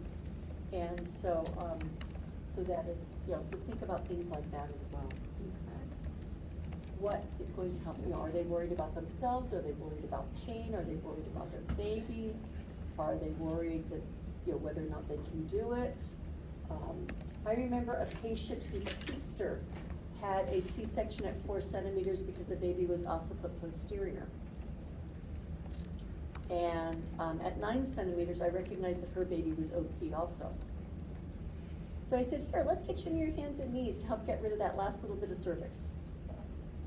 Her mother was a labor and delivery nurse, and she gave me this sideways look. I just smiled, and I'm like, did the baby turn OA, and did she give birth successfully? Yes, but I knew what she was afraid of. If she had asked me, Susie, is the baby OP? Yeah, but I think this baby's gonna rotate. This baby's gonna, I wanna make sure she knows this baby can be different than her sisters. Right? I need to tell her the baby is different than her sisters, and her baby was. So what is the patient fear and anxiety? Okay. We need to assess and honor the values and beliefs of the laboring patient, including their needs for privacy. We need to assess for traditions and practices and be sensitive as they arise. And we need to check in with our patients. There are patients who come from traditions, including spiritual and religious traditions, as well as cultural traditions, where modesty is more, is highly prized and valued and important, and others in which it is not. And in which it's more comfortable to not need that, right? I've walked into birthing suites where the patient has nothing on, and walked into birthing suites where the patient is more covered. It's to the patient's level of comfort, right? To the patient's level of comfort, unless I need to do something medically, right? And then I'm going to ask permission. So for example, I was once assessing a patient. She came back and forth a couple times for false labor. She was a multiparous patient. Multiples can have false labor too. And she thought she came in for her bag of water being broken. She thought a bag of water might be broken. And our exam room was outside of the OB unit. So we took her to the exam room outside the OB unit. And my patient wore a very traditional chador and hijab, so that she was veiled and covered, right, and long sleeve.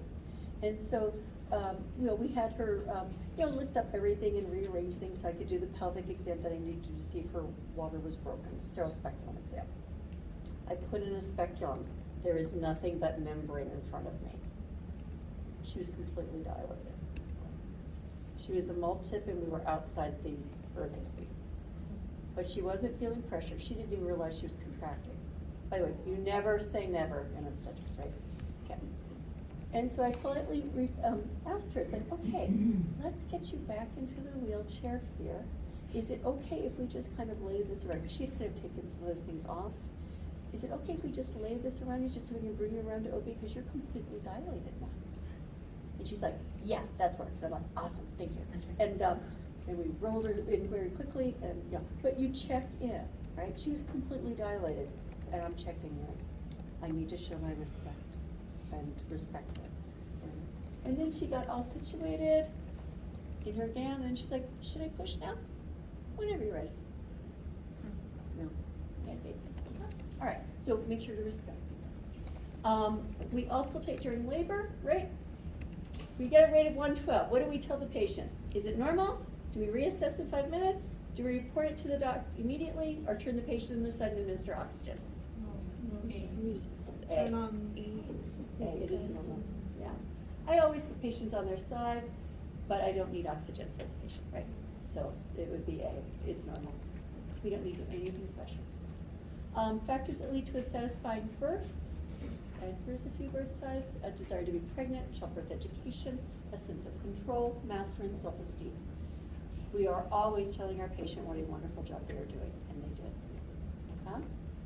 A sense of choices in their coping, support from their partner, support from staff, clear information, and a similar birth philosophy as our OB provider, not being alone, right? Sometimes people just need a quiet presence. Even the person who says, don't talk. It's enough support just to have someone with you, right? I'm chatty, but sometimes I don't need to talk, actually. Bite my lip, but I'm not gonna talk. I don't need to. Okay? Where were we?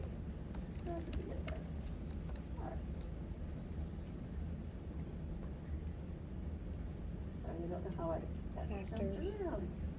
Where are we going? All right, here we are. Oh. Oh, okay. Okay, here's the passenger. So we missed some slides here. Here's our passenger, by the way. I also wanted to mention that overriding sutures of the moldability of the head is a role in that. And then here's our passenger in the pelvis. I think I showed you this before, but typically speaking, the baby begins labor with the head high and transverse. As they come down, they flex their head, they begin to descend. This baby is occiput transverse. They are in fact left occiput transverse. This is LOT. It could have been ROT, but LOT. It will remain LOT, LOT. The occiput will then start to rotate forward. This is LOA, and then this is direct OA. As the baby descends, they rotate, coming down into the birth canal. Okay. Those are called the mechanisms of childbirth, right? Mechanism of birth. What does this look like? Okay. The baby's head, by the way, is behind here, and I can just tell, looking at that rigid, that this is just caput, by the way. That's just caput. This patient, so this is what it looks like as the baby is rotating. Okay, do you see more of the baby there? Okay. Do you see all of this bulging here? That's the baby. The provider is going to put pressure to keep the head flexed and to keep the head also to help protect the clitoris. Okay, better to direct the pressure downward and to keep the head flexed and then gradually let the head extend. Okay, they will then let the baby's head extend and deliver. They will then check for a cord around the neck. If there's a cord around the neck, they can pull it forward or push it back. Some providers will cut it on the perineum, but you don't have to. You can push it forward or back. Okay, there's the baby. They will then rotate back to OT position. See, this is OT. There's a little arm there. Okay, and then bring the head down a little bit for one shoulder, up a bit for the other, and there we have a baby. Okay? All right. So that's so those are the mechanisms there. By the way, do nurses ever do emergency deliveries?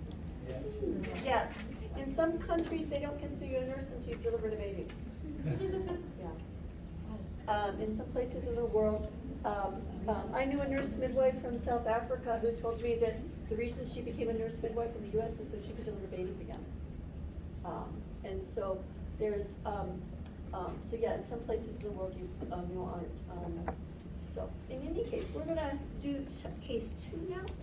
So Achilles cervix, let's see what happened, right?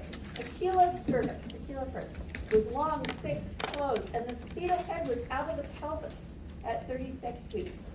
So she was discharged home after a dose of morphine to provide therapeutic rest for prodromal labor. So she was having false labor, and we did something called therapeutic rest. Morphine is commonly used.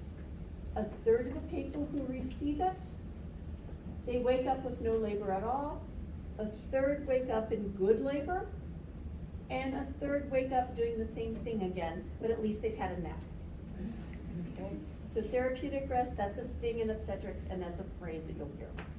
With your encouragement and prompting, she also received a note from her provider to limit her hours to no more than 8 hours per day, 40 hours per week, and her FMLA paperwork was completed for her to begin full maternity leave at 38 weeks. She's allowing her husband to do more work at home. He's been pitching in so she can rest more often. 17 days later, and so where are we now? 36, we are now 38 and 3, yeah, 38 and change, yeah. Aquila returned to labor and delivery on your shift. She's returned to rule out labor due to persistent contractions over the preceding 3 hours.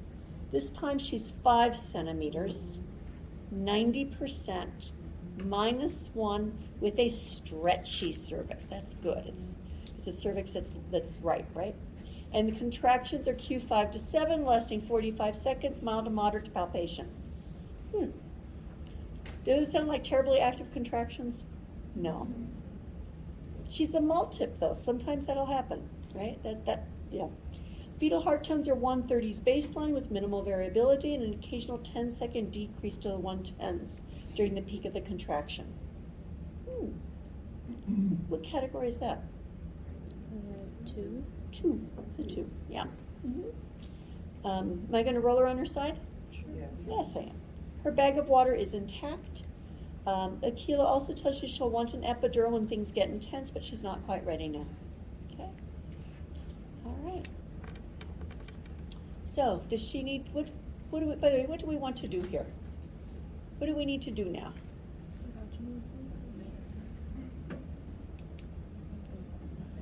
Admit her. Yeah. We need to give an SBAR and admit this patient, right? Do we want to know more?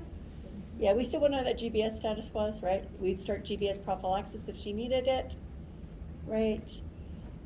We also want to know what her delivery plan is. We're assuming it's a TOLAC, right?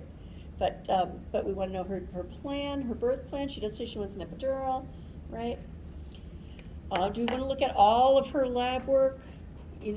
Yeah, we do, right? Does she need rubella vaccine? Is she rubella immune? Was there anything significant in her prior labs or anything at all? What was her last hematocrit prenatally, right? She's a TOLAC. So a patient who's having a TOLAC or VBAC, we want them to have an IV access. It needs to be at least be a saline lock. Because if we need the operating room in a hurry in the event of uterine rupture, we need a line. So we want a saline lock. We need to draw a type and screen because she's at moderate risk of hemorrhage. Okay. So she'll have a type and screen. She'll have a saline lock. So we'll want to talk about that. We will want to continuously monitor her also. Okay. Because she's a TOLAC. Let's go to Melody. Melody was happy to sign a records release so you could get her prenatal records since she doesn't want blood work if she can avoid it. Okay? Your diligent Huck faxed the records release document to her OB provider's office and then followed with a call to have their office fax Melody's records to you. You receive her prenatal records and find that Melody's last H&H hemoglobin hematocrit at 28 weeks was 10.8 and 32.4. Her blood type was A positive, rubella immune, CF screen was negative. GBS culture done last week was also negative. She was treated for chlamydia at 18 weeks with a rescreen pending. Okay. In hours passed since Melody arrived, your EFM shows a nicely reactive strip. So that means we've got at least 2 accelerations occurring within 20 minutes. This is reassuring, right? With fetal heart tone baseline of 150s, accels to 170, no decels. What category is this? 1. Melody's having mild, irregular contractions every 3 to 8 minutes, lasting 40 to 60 seconds, mounted palpation. Badge exam is not yet done. Do we need it yet, really? No, not yet. Yep. And her risk is for infection, so we can wait. Might I want to help her do some things to help her cope and manage my ambulation health, getting in the shower. Breast stimulation, like warm water hitting the breast, can stimulate more oxytocin, by the way. So there are things like that that might be helpful. Let's go to the next one. She might like the birthing ball. She might like other things. So Nina, you notified the OB on call requesting order for bedside ultrasound to rule out placenta previa. Fortunately, there is no placenta previa, but Mina does have a small amount of bright red bleeding, and her gestational age by ultrasound is 36 weeks. That's plus or minus 3 weeks, by the way. So that's, kind of, in a way, it kind of confirms our fundal height in a way. They overlap, right? So, all right. There's no additional data really, but at least, it doesn't give us more data on gestational age, but at least it's consistent. Okay. Although the ultrasound could not find a partial abruption, you are not totally reassured, since you know that ultrasounds aren't necessarily diagnostic for this condition, and you know that the margin of error on the gestational age is wide also. You are continuously monitoring this client who continues to contract Q2 minutes, and amnisure is deferred since there is bleeding. Bleeding will cause a false positive in both amnisures and nitrazine paper. So bleeding will cause a false positive, so it's not useful to us. So you update the physician who is on her way and conduct a vaginal exam per her request, right? So sometimes, by the way, do we work with imperfect information or when we're not sure?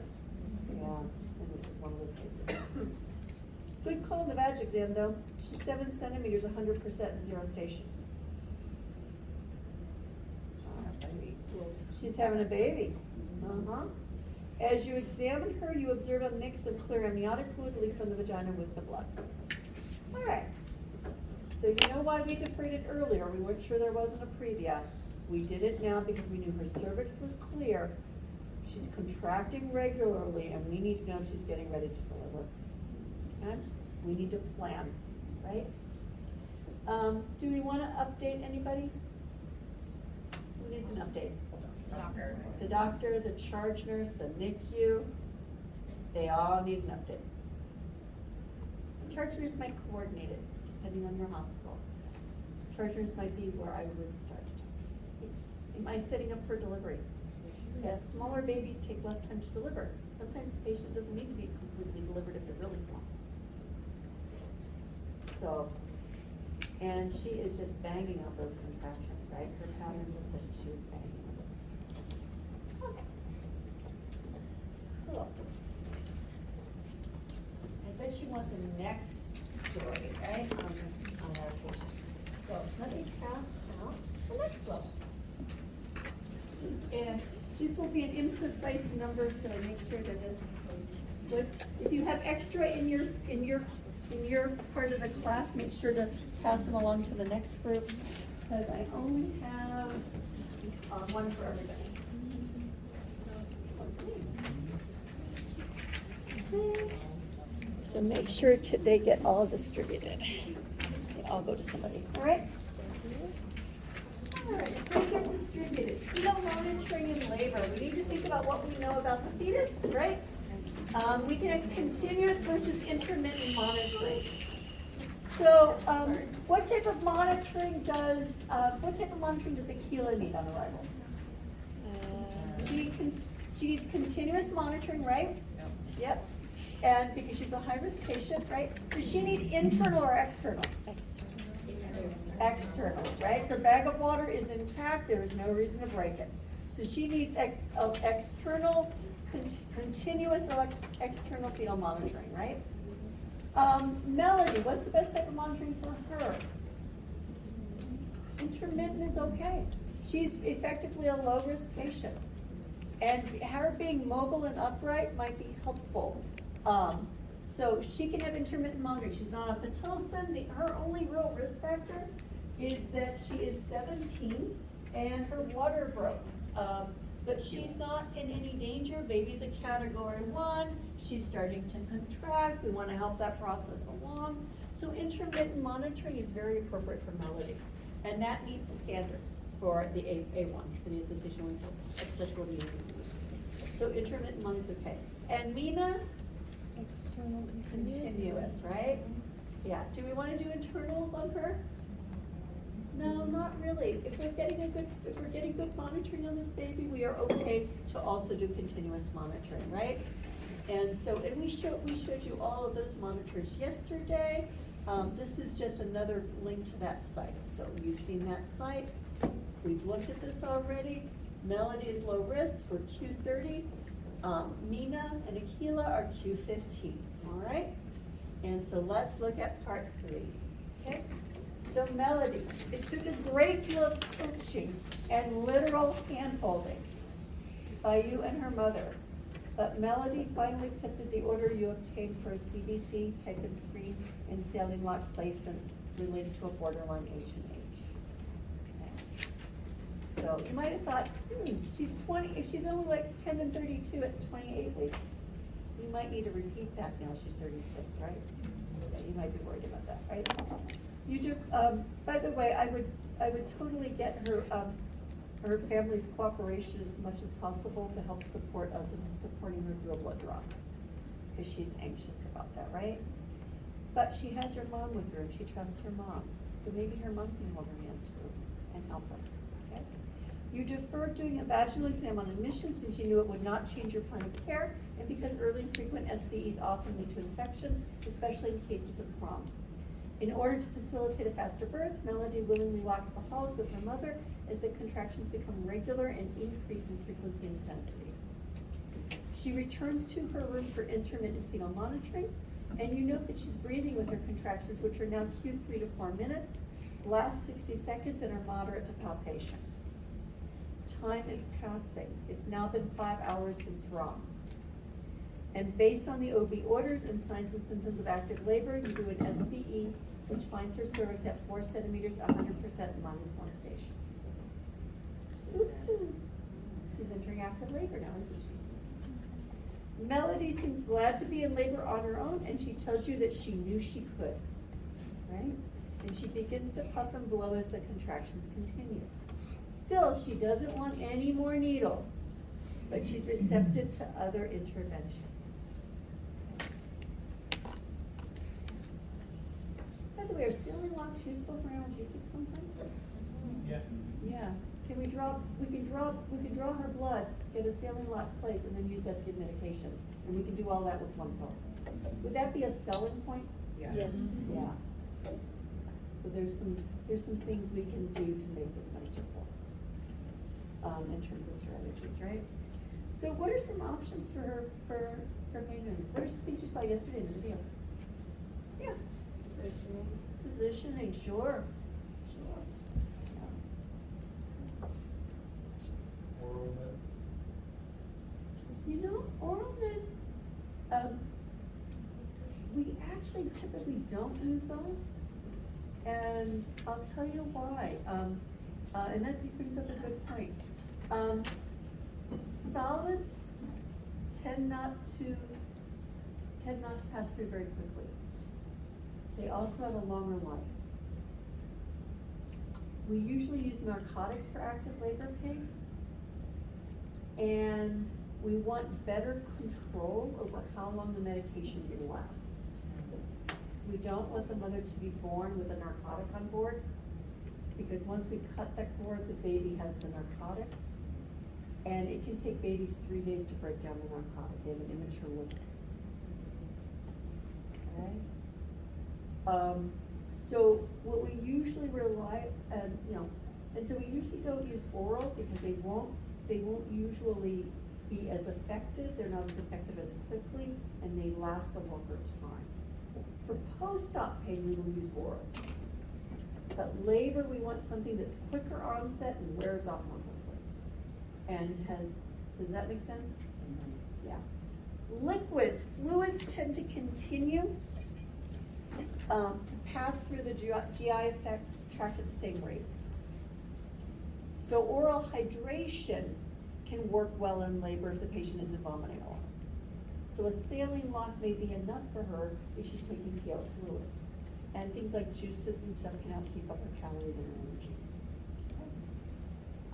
She's allowed a regular diet, by the way, because we're anticipating a vaginal delivery and everything is looking good. Her baby looks good. There's no reason she can't have a regular diet. Is this really a great time for steak and eggs, though? No. You said she's vegetarian, right? No. A heavy meal like that might come back up again, right? But if she wanted a bite of toast, she could have it, right? But I'm not expecting it to absorb well, I'm not expecting it to absorb well, okay? So we will usually use IV meds, and we can use a saline lock for IV meds. We can do IV push medications if we wanted, okay? Could we do other things? Yeah, what else we do? Shower. The warm Yeah, shower. shower. Water is very soothing. Warm water is very soothing in labor. Yeah, I was just gonna say the same thing. Yeah, get in the shower. What else? Free. Not all facilities have it, but some have nitrous. Yeah, Oxide. nitrous oxide is possible too, which is a gas, yeah. Prov has nitrous, which is nice. Yeah. You could use the laboring ball. Labor ball, yep. Birthing balls, peanut balls, yep. All of those are options too, right? Okay, let's go to Aquila next. It's been 2 hours since Aquila was admitted. You notified her OB provider, sent her labs, got her IV started. You have EFM placed and assisted her to a left lateral position. With her husband holding her hand and serving as a focal point, she does slow chest breathing with each contraction, which are still Q 5 to 7 minutes, lasting 40 to 60 seconds, and mild to palpation. FHTs remain with the 130s baseline, an occasional 10-second decrease to the 110s during the peak of the contraction. Variability is improved for the moment, and with an occasional acceleration. Okay? Her provider rechecks her cervix and finds her cervix to be 6 centimeters, 100% 0 to -1 station, and with Akila's consent, artificially ruptures her membranes. Okay. What do you do immediately following the AROM? Check fetal heart tones before I document or anything else. I need to make sure there's no cord prolapse.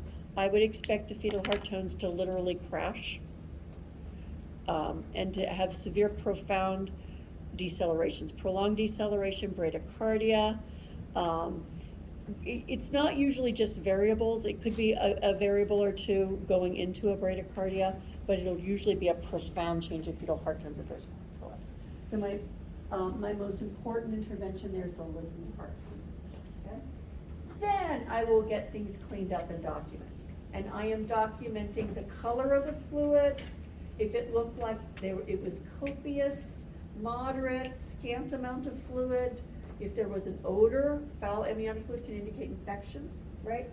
I'm going to note all of those things and the fetal heart tones, what the fetal heart tones were before and after the rupture of membranes, right? All right, why does the provider do an AROM?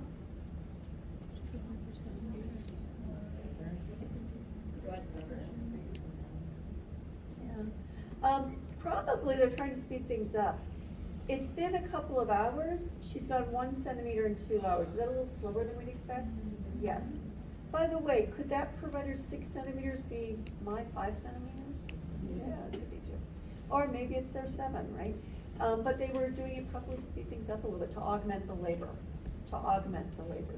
labor augmentation.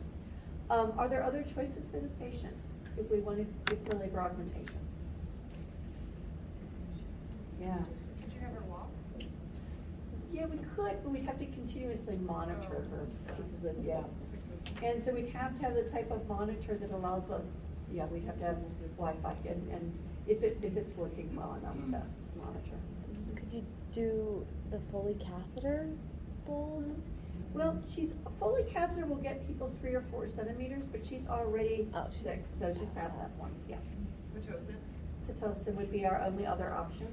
And some providers feel comfortable with a VBAC patient or a TOLAC patient having a little bit of Pitocin and being very cautious, low and slow. Some providers do not, right? But Pitocin augmentation would be our only other option. And again, as we mentioned yesterday, prostaglandins, prostate medications are contraindicated for someone with uterine scar. Okay. All right, next let's go to Mina. An hour after her ultrasound, Mina complains of increasing backache and pressure. What's this backache mean? Baby's Occiput posterior usually, yeah, occiput posterior, and pressure, and she wants something for pain. Your lab work is pending, however, and anesthesia is reluctant to place an epidural without at least a CBC. They want to make sure she has enough platelets and doesn't develop a hematoma. So anesthesia wants the CBC, and we don't have it back. A recheck of her cervix. By the way, do we need to recheck the cervix before giving medications like narcotics? Yes. We want an hour and a half for IV narcotics to wear off. I need to make sure I think I've got an hour and a half of time.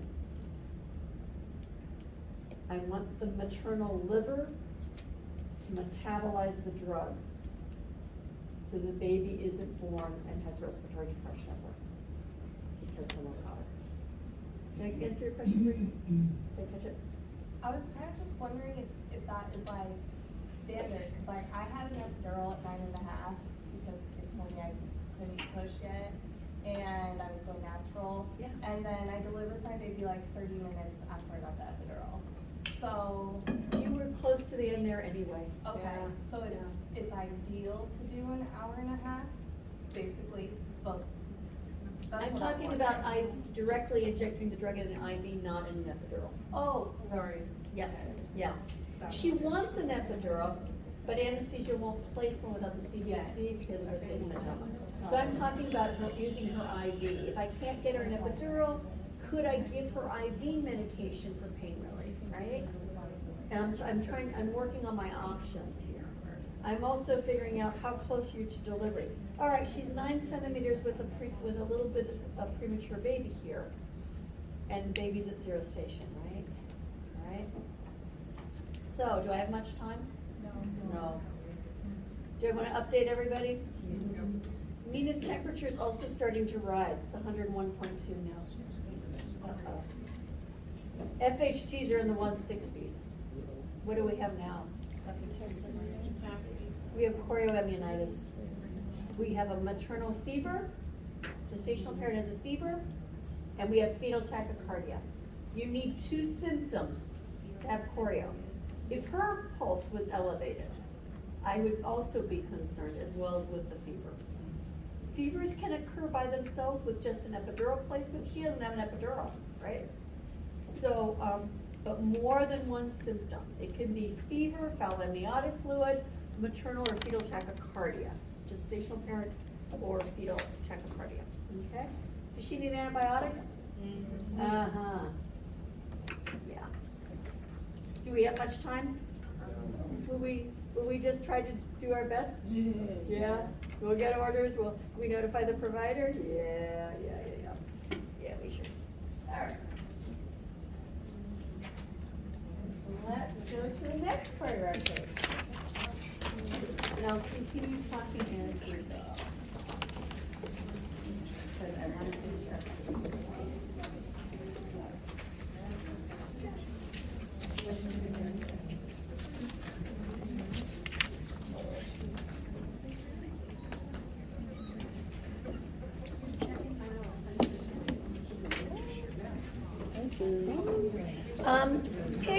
Part 5 is on the back of part 4, so we'll just go with part 4, right? And let me just go through just another couple slides as those are getting passed out, right? Guidelines for the management of variable rate and prolonged deceleration. Basically, if it's a significant decel, reposition IV bolus, notify the provider. We will also do scalp stimulation,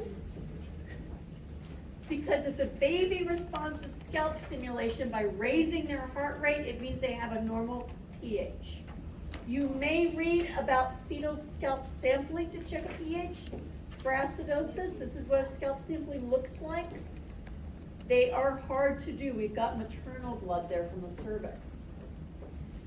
And they are very hard to do, and not all labs can do a fast enough turnaround time to get us an accurate pH.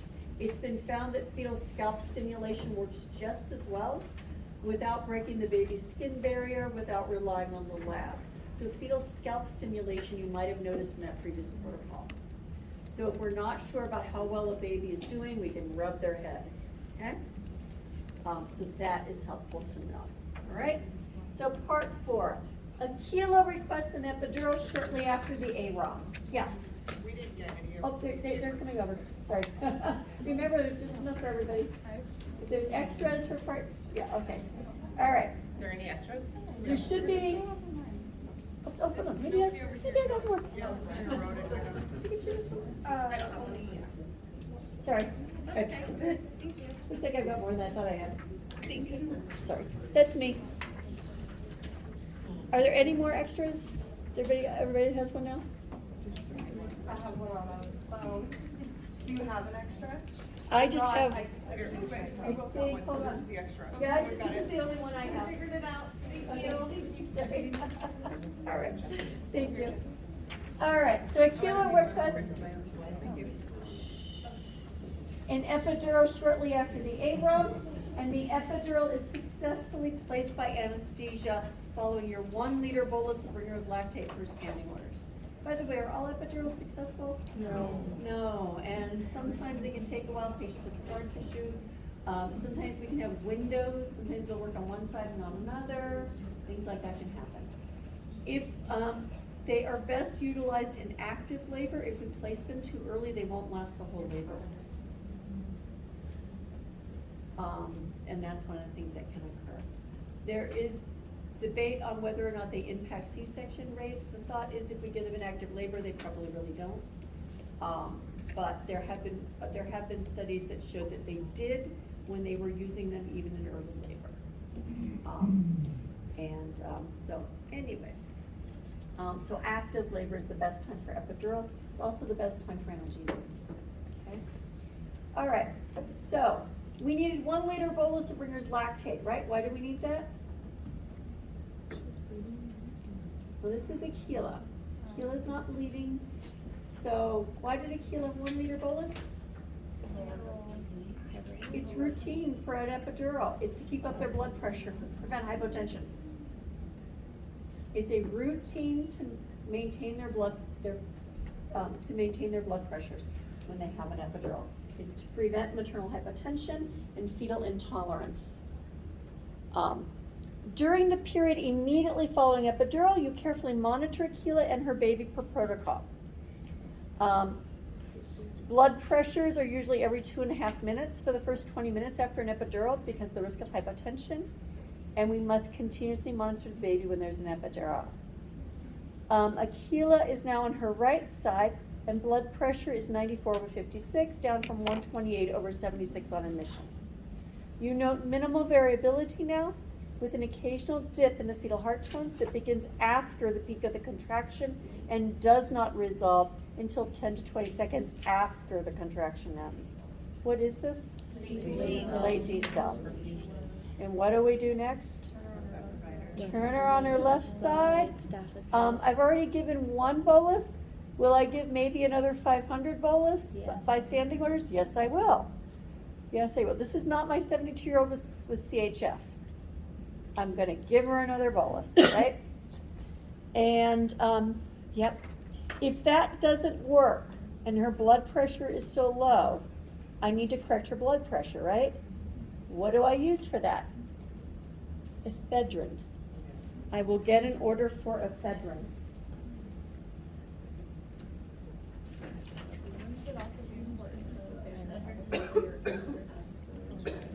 Have what? I'm sorry? A catheter. Yes. Well, she doesn't have a tool potentially. Fully. Potentially, if she can void on her own, we can allow that. Actually, they're allowing epidural patients to try on a bedpan. And if they can keep their bladder empty, then it's okay. We do want to keep bladders empty and make sure the patient voids every 2 hours in labor so a full bladder doesn't get in the way of fetal descent. Okay. So yeah, she may need a Foley, but all right. But for the fetal heart tones, my initial thing is reposition, bolus. We can give ephedrine. If I'm not sure of how well this baby's doing, I can do a scalp stim, right? I'm pretty sure I know what this is about, though. The baby was doing better before the epidural, okay? Next, Melody. Melody soaked in the tub for 45 minutes, then requested pain medicine via her saline lock. She was rechecked. She has to be rechecked, right? Before we give a narcotic analgesic. And found to be 6 centimeters. And per standing orders, received 10 milligrams of IV push Stadol and rested, dozing between contractions, which are now Q2, lasting 60 to 70 seconds and are moderate to palpation. This is the normal effect of a dose of IV analgesic. It could be Stadol, Demerol, fentanyl, Nubane. There's a variety of narcotics that are used. Different departments and places have different preferences for which narcotic it is.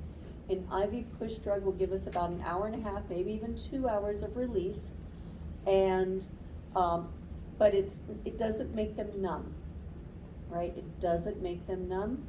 It takes we talk about taking the edge off the pain. It reduces the pain, and so usually the patient will doze off.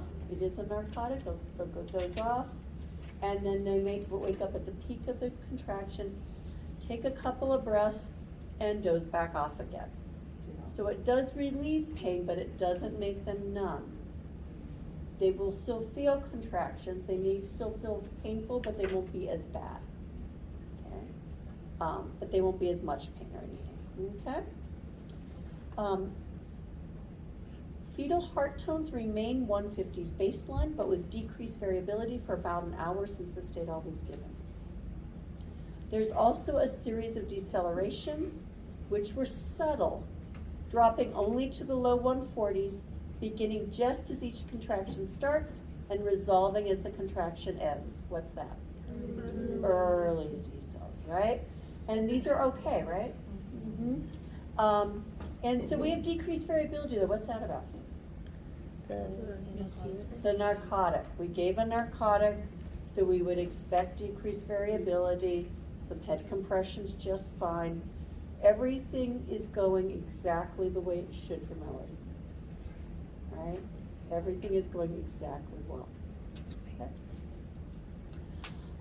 Mina, 30 minutes have passed, and Mina is now completely dilated in +1 station. You helped her partner learn how to apply sacral counterpressure and talked her through the last few contractions as you coached her bleeding. Now that Mina's complete in +1, what do you do next?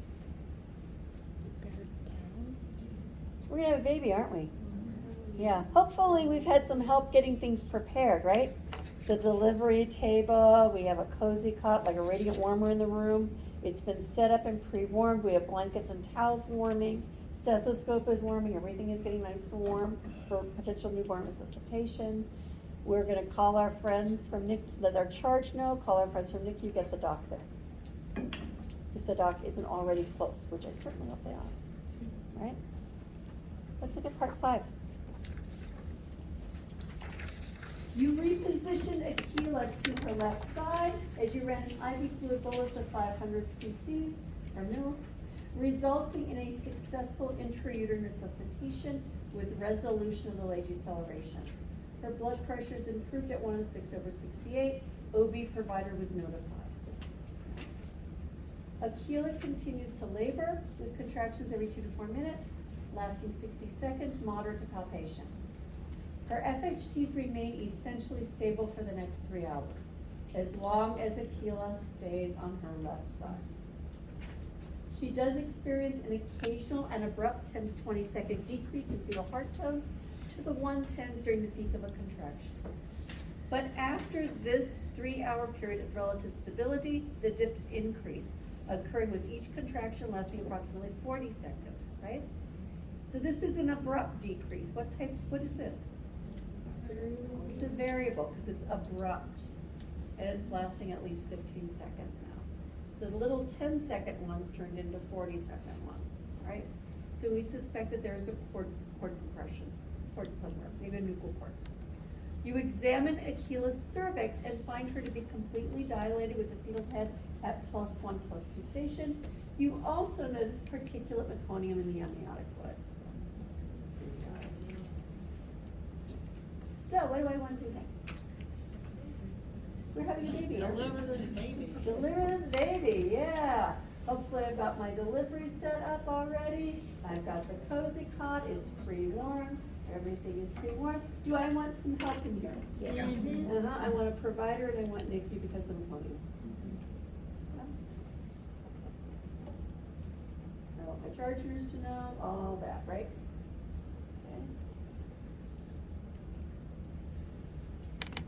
All right, Melody, you get a sterile glove on to check Melody's cervix. She tells you she has to make a bowel movement. Uh-oh. Is it a bowel movement? No. It's her baby's head. Surprise. As you separate the labia with your gloved hand, because you're trying to see, okay, is she completely dilated now? Yep. Melody spontaneously bears down, and you see fetal scalp, about 2 inches in diameter. Okay, baby. The OB provider isn't presently in the room, and you have no time for the OB provider to make it into the room. Staff assist. In fact, I might ask her mother, would you hit that blue button on the wall for me? I want to get some friends. Looks like here's your grandbaby's coming. I'm going to need some help here. Can you hit that blue button for me? And I'm going to try to quickly get my other glove on because I might need to deliver that baby. Nearly all labor and delivery nurses, we'll say 95%, in their first 5 years of practice deliver a baby. Labor and delivery nurses, okay? Sometimes the provider doesn't make it in time. Some providers are at home when their patients are in labor, depending on your hospital and the rules for medical staff.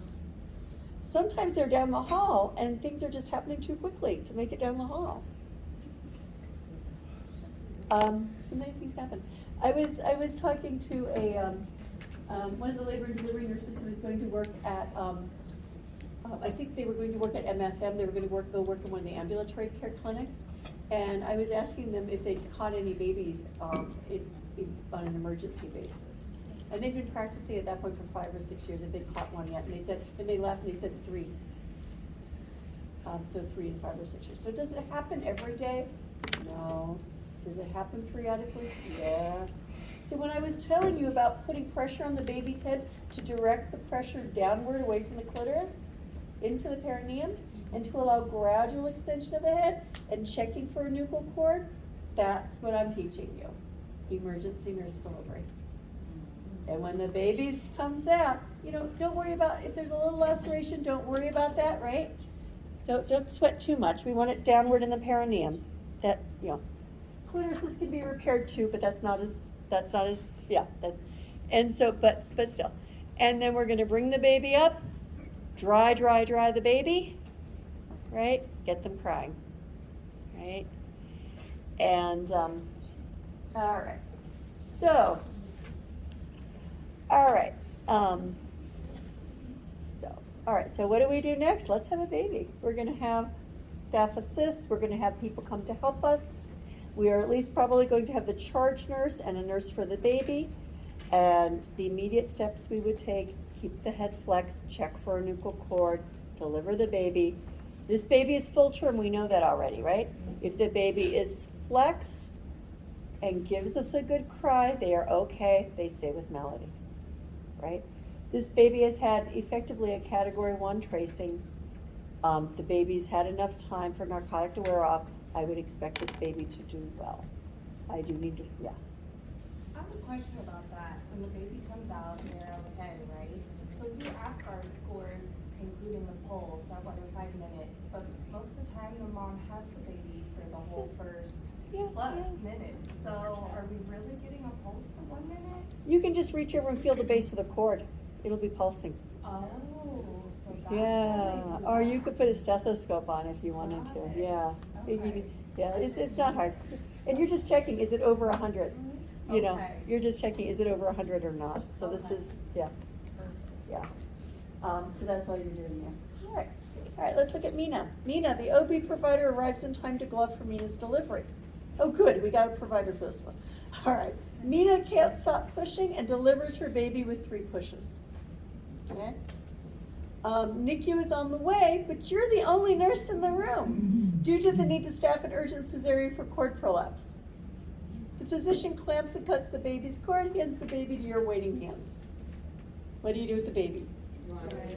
Dry. Under the radiant warmer, dry the baby, toss the towels. What's this baby's tone? I'm going to assess their tone. I'm going to assess their cry. If it's not good, I'm going to start doing positive pressure ventilations on the baby. It can be with a bag valve mask. It can be with our Neopuff T-connector device, but I'm going to start ventilating the baby. Right? I will make sure the provider gets staff assist or somebody gets staff assist. See if we can get somebody else to give me a hand here. Right? All right. I need to get ventilations going within the first minute. And that's as far as I wanted to get you with that. Okay, we'll talk more about newborn resuscitation in our next one. All right. Can you give me just another few minutes, then we'll have a small break before our talking about our sensing. Is that okay? All right.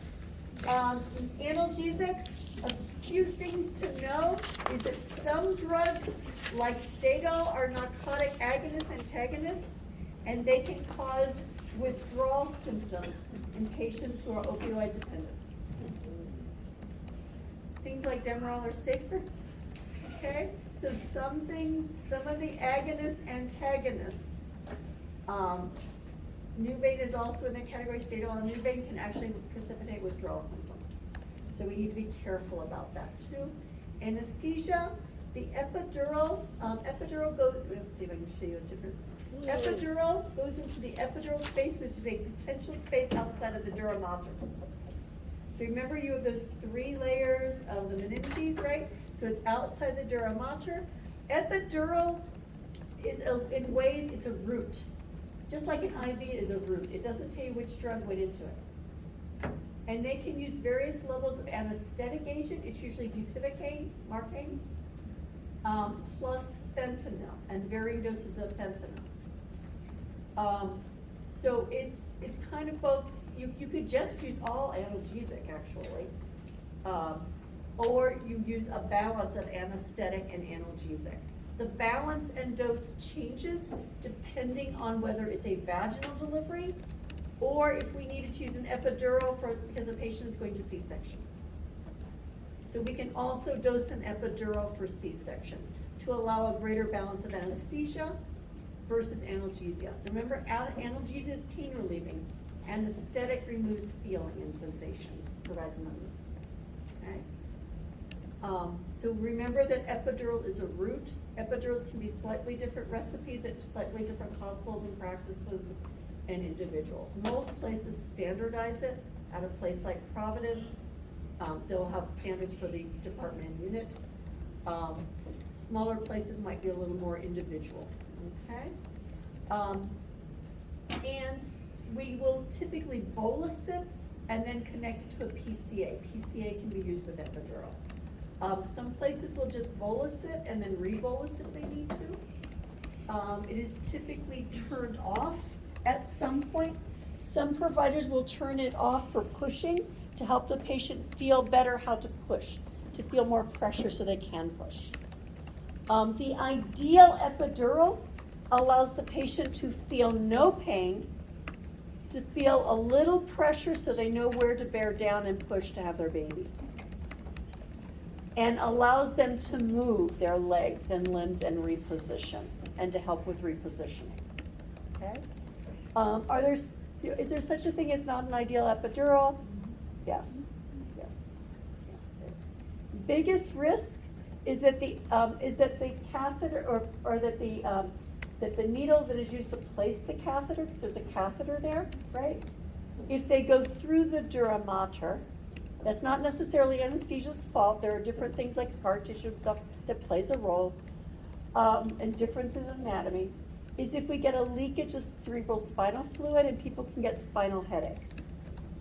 Spinal headache is a risk of epidural for that reason. They need a blood patch if that happens, okay? So just some general things to know about that. Pudendal anesthesia is for the perineum, not very commonly done. The needle is not going through all this tissue. It's actually going into a little horn, and the needle only protrudes a little bit out, and it's going to a specific place through the vagina, deep inside. Only a centimeter of the needle actually goes through. The length of it is just to get down to the end of down to the vagina. But it's only this far going through. Okay. And it's to numb the perineum. Sometimes it's used for more involved repair. Okay. So this is a pudendal, and this is what a pudendal is doing. And so the needle is inserted through a trumpet, and it just goes in about 1 centimeter and is infused from here. This is a bad picture. I don't know why they did that. It looks like they're injecting through the perineum, and that's not the case. That's actually not the case at all. And spinal versus, and there's spinal versus epidural, okay? A spinal deliberately goes through the dura mater. We usually use spinals for a scheduled C-section and epidurals for people who are laboring. We can also then use the epidural for a C-section if a patient needs it, right? Or for repair. There's nitrous. First one used in 1800, nitrous has been around forever. Metabolized in the lungs, it is highly safe. It's primarily an analgesic with moderate effect. It relieves some pain, but doesn't make people numb. By the way, it metabolizes in 2.5 minutes. So we could use this right up to delivery. Euphoria and nausea are common side effects. There is no increased need for fetal monitoring, they don't have to be bedbound, they don't need continuous monitoring because it's considered to be that safe. Sometimes patients who really need pain relief and want an epidural, they might use the nitrous while they're waiting for anesthesia or to help them relax when they're getting the epidural placed. So I'm seeing some use of nitrous for that now too. And then just really quickly, C-sections, why do we do them? Sometimes for malpresentation, breaches, transverse lies, fetal intolerance of labor. The baby is showing us we have uterine placental insufficiency, category 3 tracing, orange or red tracing, and we can't improve it. So if that's what we mean by fetal intolerance of labor, it's reflected in the fetal heart tones. We suspect acidosis. Cord prolapse, placenta previa. Vasa previa is when the vessels of the cord are running across this, on top of the cervix. A significant placental abruption, uterine rupture, if we have signs that the uterus is opening, which is first reflected in fetal heart tones, failure to progress, cephalopelvic disproportion, baby's not getting through, labor's not progressing. Severe preeclampsia is debatable. There was a time when this was included on the list. Our friends in California are kind of taking it off the list and saying, MAG people, give them their antihypertensives. We should be more aggressive on our MAG and antihypertensives and only go to cesarean if we have no choice. One of the issues is if somebody drops their platelets low, do you want to do a major surgery on them? No. Yeah. So cesareans are complicated in cases of preeclampsia with HELP syndrome or in DIC. We might be forced to go to the OR if the baby can't tolerate labor though. Remember I mentioned there's a patient who got down to platelets of 5? When she first came in labor, her platelets came back at 35,000. And the baby's heart tones were flat. And my doc is like, I don't know that she can do it, Susie, but I don't want to go to the OR right now. Let's see what happens. The baby started having late decelerations and we had to go to the OR and start aggressively transfusing. And we did save both of them, so it worked. But just for you to have a sense of, so this is kind of like, if we gotta, all right? If we gotta, all right? We talked about pharmacologic pain relief, risk factors. Happy birthday.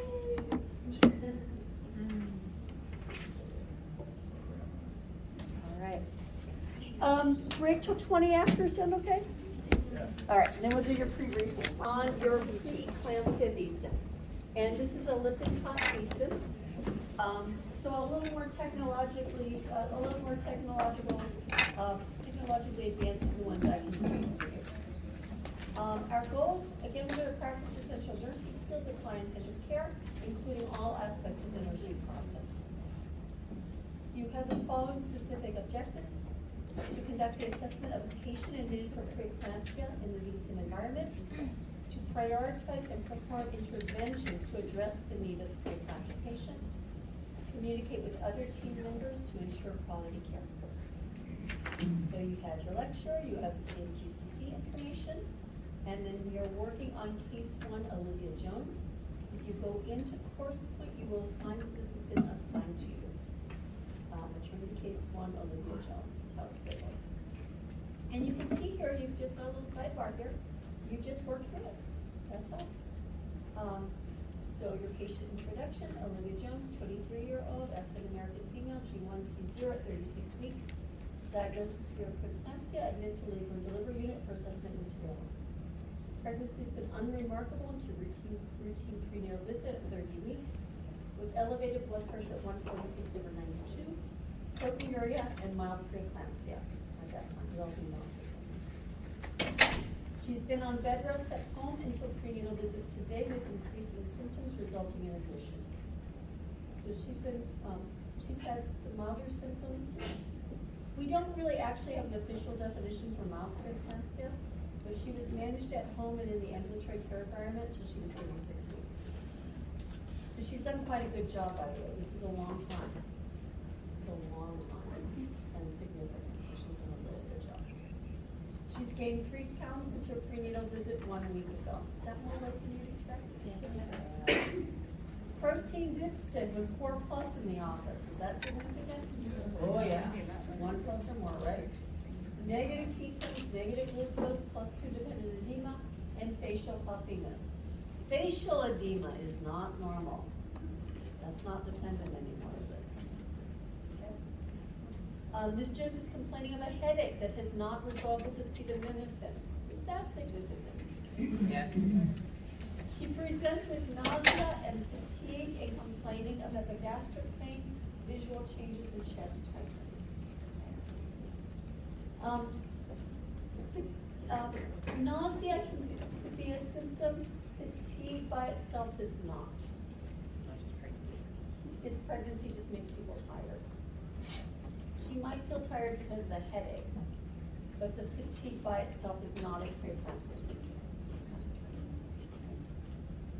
And one thing does contribute to another, but just to help you tease that out. If a patient calls the triage nurse and says, I'm 36 weeks and I'm tired, we would not feel happy for them, and we would try to talk to them about how they're able to sleep and stuff and problem solve that. It's the fact that she has a headache and hypertension and nausea and epigastric pain and visual changes and chest tightness. The whole, you see what I mean? Right. She's very ill. But just in terms of just kind of helping you sort out what's happening. And their goal is to develop clinical judgment, right? So she's very ill. 4+ program, that's pretty sick. That's pretty, that your kidneys are not working on. All right, fetus is active, yay. Patient states it's a bit quieter than normal. Possibility of premature rupture of membranes. An IV with lactated rigors is running at 125 an hour. Labs will obtain. Additional readings in your Ricci book, I recommend. And so you just click on the icon and you can read. These are fairly short readings. You also have your CMQCC things. So you can get into that information. But and preeclampsia and eclampsia. So we're talking like 9 pages here, and which overlap with these, so they're really good reading. Information on meg sulfate. Information on your meg sulfate.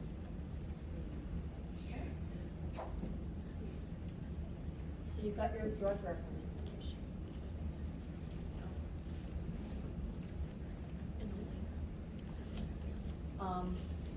How to check D10 reflexes.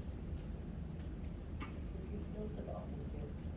Help you work on your skills development, right? Mag sulfate administration. So I suggest reviewing these before you read them. We will then do a pre-simulation quiz. It's just short. It's not graded. This is a safe practice environment, by the way. They're just 10 quick check your understanding. This is practice to check your understanding. Then you actually conduct a simulation. You launch this in. Here's your patient. Read. They also give you helpful tips on how to find things that flash. Okay? So you click through the tips and use your tips. Take a little time. And then you can go see the patient. And do you see the things that are flashing at me? So diagnostics, must have some information back, right? I have more information here, right?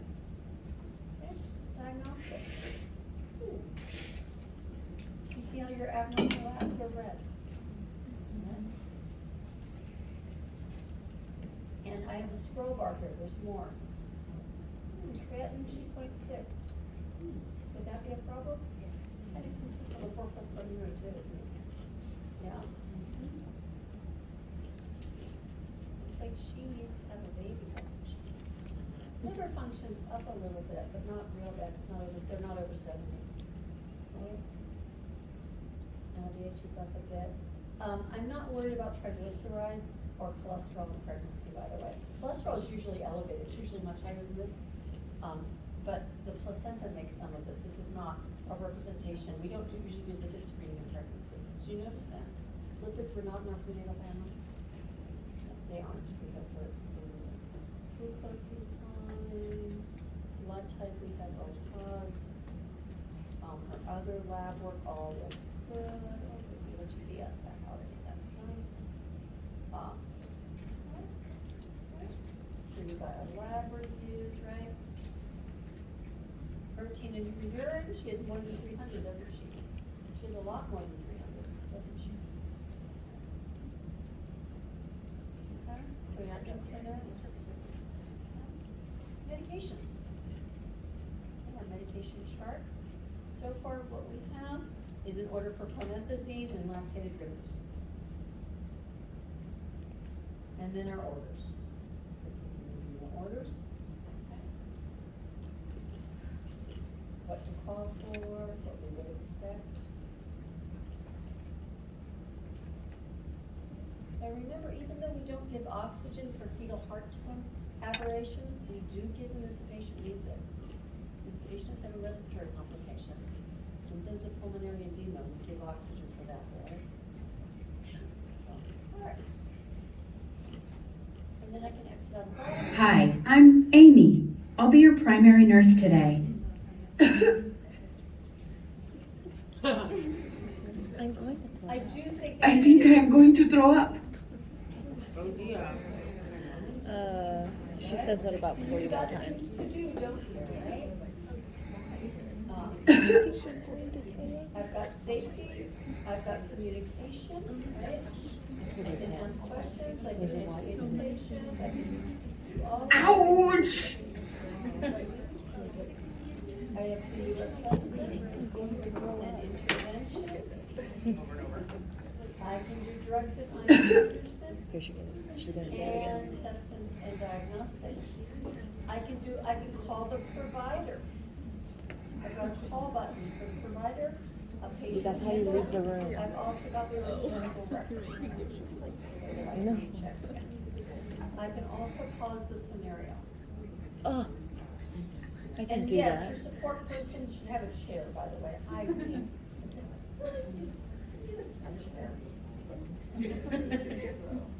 Is she That bugs me squatting? every time I see it, by the way.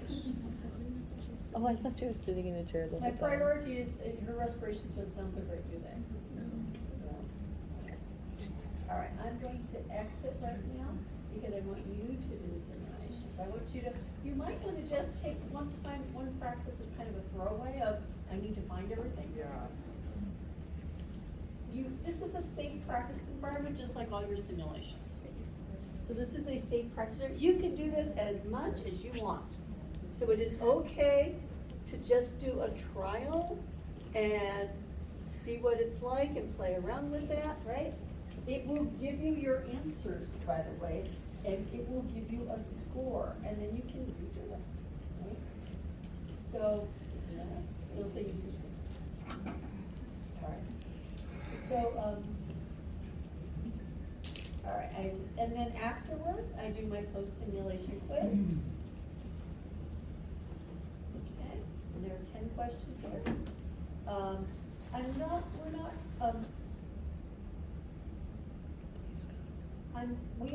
I'm going to ask you to turn in an S-bar alone, is what I'm going to ask you to do. And so these are the questions that we're going to debrief in our debriefing. And I'm going to just ask you to make it an S-bar to make it easier for you, okay? So going back to our pre-briefing document here, the link of this is in your module, okay? You've got your readings, your pre-quiz, do your sim, review your performance, repeat until you get 80% or better. Complete your post-quiz, write an S-bar note for the provider. The overriding educational goal is to allow you to take the role of the nurse and to use the nursing process to ensure safe treatment. The technology is not the point of the assignment. It's a platform to let you practice and learn. So when you click wash hands, the avatar will wash hands. And sometimes you'll be like, but I want to do more than one thing at once. It won't let you. Me. So just so you know, it won't let you. In real life, we might introduce ourselves as we're washing our hands, right? Or, things like that, we might ask our patients their date of birth while washing our hands. So sometimes that is a frustration for people, but it also allows you to prioritize, yes. Is the quiz, I know it's an 80% benchmark, but is that influence the points in the SBAR that we put in? The SBAR is scored as a separate assignment. Okay. So the SBAR is scored as a separate assignment. And the score of 80% is not actually on the quizzes, it's actually on the conduct and simulation itself. And so you repeat the simulation, it's a simulation that you're repeating until you get a score of 80% or better. And so going through that practice. A lot of people learn best when they are actively involved, and this allows you some ability to be, on a virtual environment, to be actively involved in making decisions, prioritizing care. So that's, yeah, great, Phil. So, and are we not being graded on the percentage that we get on the vsim, correct? It's You are not, no. Okay. We want you to, you are required to keep going till you get 80%. Oh, for Do sure. I care if it happens in 2 tries or 10? No. You're not graded on that. Does that make sense? So this is a safe practice environment, and then you can keep practicing. Remember, it gives you the answers, so it shouldn't be too hard to get 80% after a couple times, right? I mean, I want you to learn it though. I want you to be thinking and doing it, right? So, but I don't want you to think that getting 80% was like possible. It's not. It's not. So, yeah, go for it. So, unless I read it incorrectly, it was the first bolus was 6 grams and 100 milliliters of sterile water for 30 minutes, I think. But the time is not accurate. No, like, no, not dose wise, but like the clock, it says, like, when I checked my order to see what time did I give it, it said I gave it at 1600, but the time was only 15 something. And I could not, there was no way to see the real time I had given it to the patient. And then like reviewing it and all the breakdown, it shows I gave it like way separate apart, but then it tells me that I gave it too soon. So the timing is kind of off. Like, Well, very I'm off. wondering if it meant too soon relative to doing some assessment or something? Sorry, what was that? It might have been too soon relative to an assessment. They may have wanted you to do another assessment or something like that. There may have been something else, I wonder. Okay. It will tell you why. Yeah, It usually says I gave it too soon, but I gave because it tells you it's over a period of like 24 hours when it does the whole breakdown, right? Like I started at 0 and then it ends at, I was looking at this as the hours of the day, not 30 minutes. Yeah, Never okay. mind. Okay, got it, okay, okay, well, all right. All right, so remember, so, do it once to just practice the technology and find where things are. And don't worry, like if your first score is 20%, that's okay. You're learning the technology, and then go back into it and say, okay, how am I going to do this? And strategize, prioritize, how am I going to best meet this patient's needs, review your performance, see areas where you could improve, and then go back and do it again. But give yourself some time to do this, right? You may have as many opportunities as you need. We don't grade the number of times this takes. Complete your vsim activity, upload your SBAR to Canvas by April 30th at 2200. They are worth 10 months. And I do want, this is after we do our debriefing, and our debriefing includes the question of what should go into your SBAR. So this should not be a difficult thing to do. Your debrief, and I'm making it after your debriefing. Okay. Do your debriefing, be on time, and then go do your, and you do your SBAR.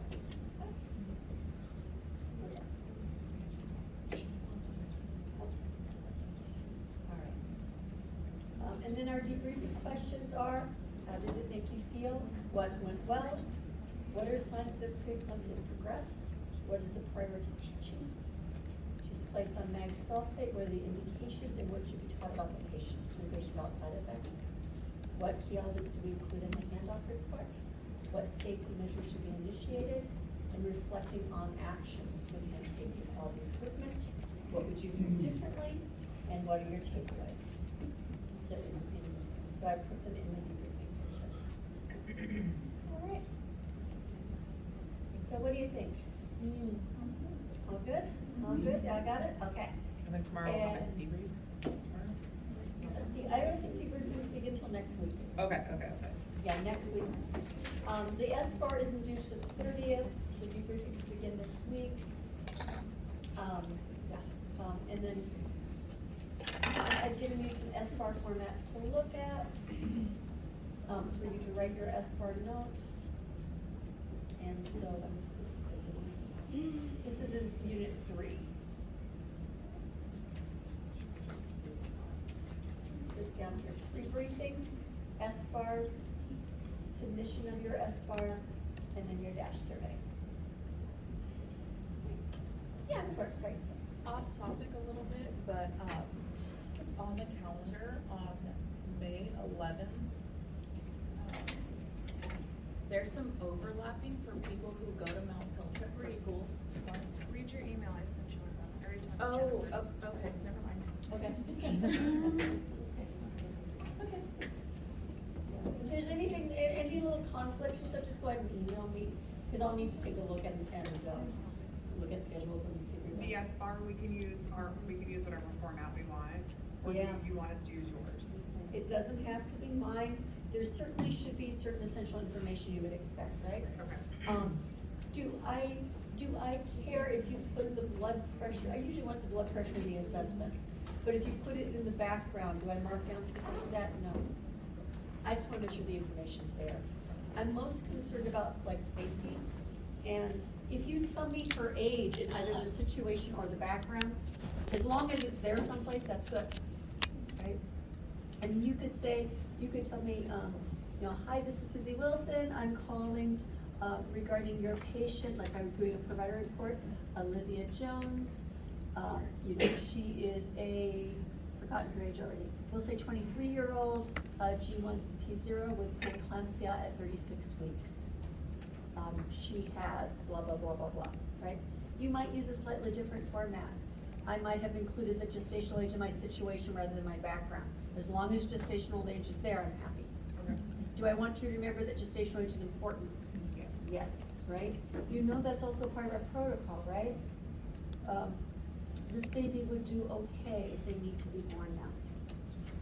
That matters a lot, right? So things like that are important. She's not in labor right now. She's just been admitted. What's our cure for preeclampsia though? Delivery. Immediately though, is she in a stable situation right now? Yes. Not yet. After my lovely vsim, she's doing great. Awesome, okay, all right. At least 80% of her. I'm assuming that she's only just come in the door. She's only coming in the door, right? And so we need to do some things right away, right? Remember that protocol when I said, we need to give, we need to get the mag started within such and such a time, and we need to do, and we need to give antihypertensives, and there's a plan for that, right? That's the first thing to stabilize this patient, right? We want to bring down their blood pressure. We want to get them on mag sulfate. And so, and then we'll think about getting the baby born, okay? This is only taking you through her initial preeclampsia treatment. This effectively takes you through the first half an hour of her treatment. Okay? So this is the first half an hour of what needs to happen. This is not the whole hospitalization. Yeah. So it allows you to work through the assessment and initial steps of treatment for this patient.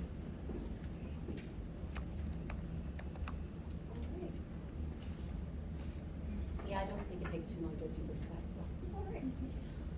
Were there any remaining questions about our cases this morning or about labor and delivery? Do you feel like your brains are full enough and, you've got your LED crap, by the way, I mentioned that we checked heart tones. That's our first thing we do after membranes rupture. What if we did have a cord prolapse? What do we do? Anybody know that? Maybe from let's say we see some, we go to, let's say a patient says, oh, I think my water broke. And we say, oh, let's see, we bring back the blankets and we see cord hanging out of the vagina. Not good. I'm going, yeah. Can you push them gently back in and try to move the baby so it's not cord first? You know, you would like that, but we can't. Oh, well, then Because it's more C-section. vasospasm and stuff, so what we wanna do is, we get on a glove as fast as we can, we bring down the head of the bed to Trendelenburg, we insert our hand, and we lift up the presenting part off the cord. Usually the heart tones will be crashing because of the cord compression, and other staff will come and run and help us. This is a true case of an emergency cesarean. I may also try to get my patient into their hands and knees.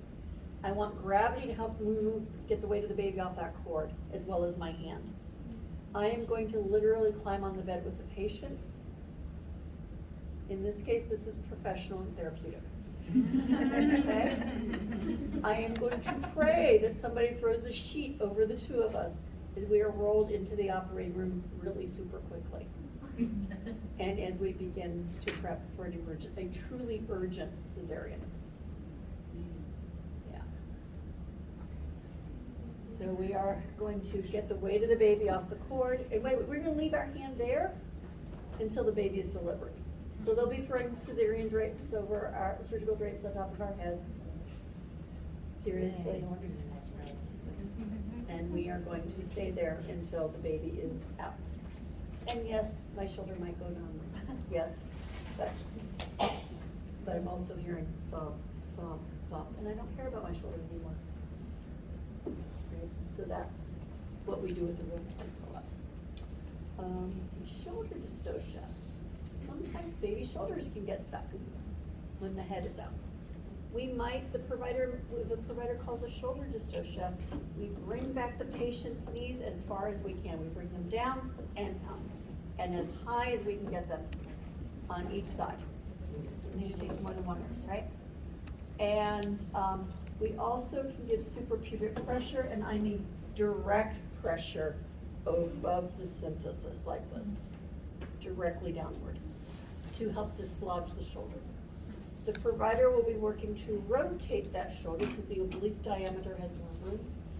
And they might be trying to rotate the baby out. They might try to deliver the posterior shoulder to bring that baby's posterior shoulder out, to deliver the posterior shoulder before the anterior one to get more room to get the baby out. Okay.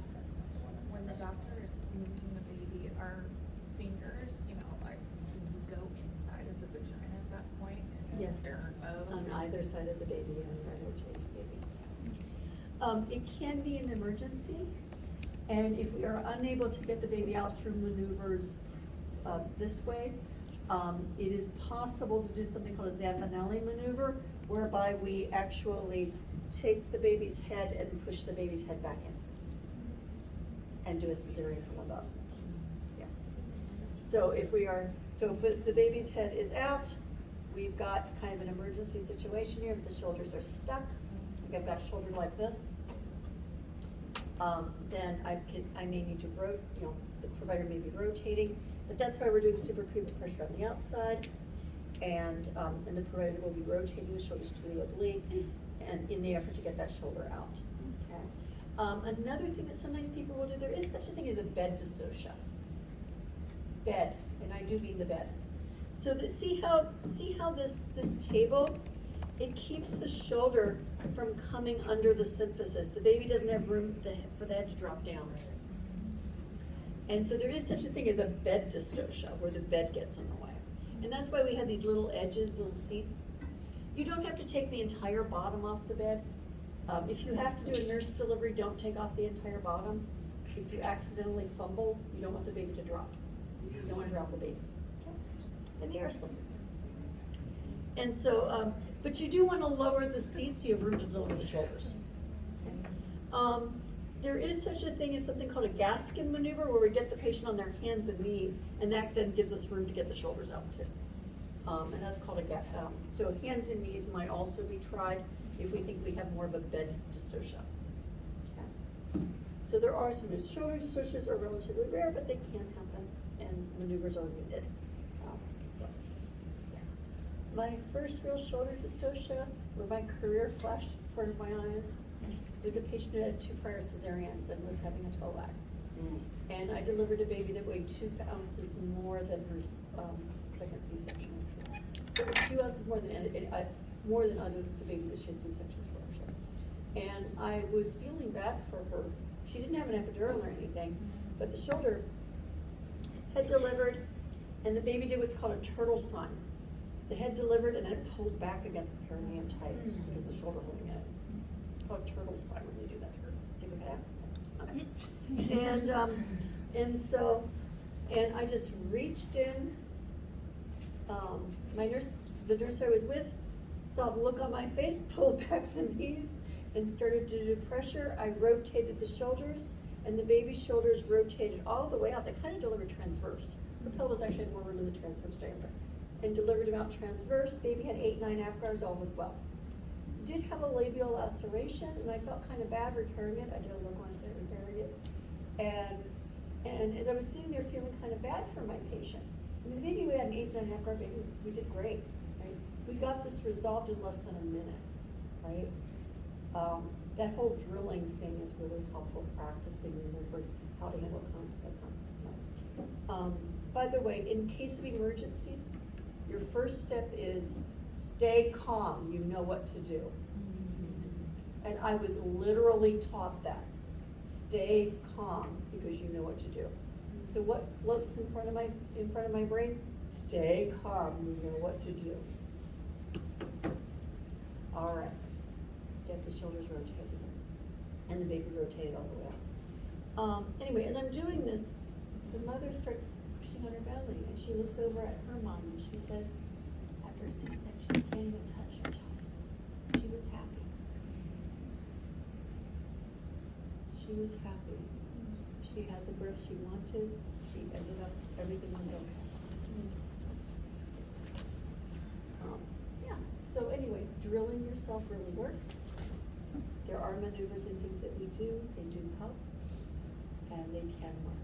And so, anyway, so those are just some of the OB complications that can occur that we didn't previously discuss. And some of them are in, like the shoulder dystocia one is in the prep, but just because, anyway, I just wanted to give you a little more time since I feel like you, I always should make the best use of my time.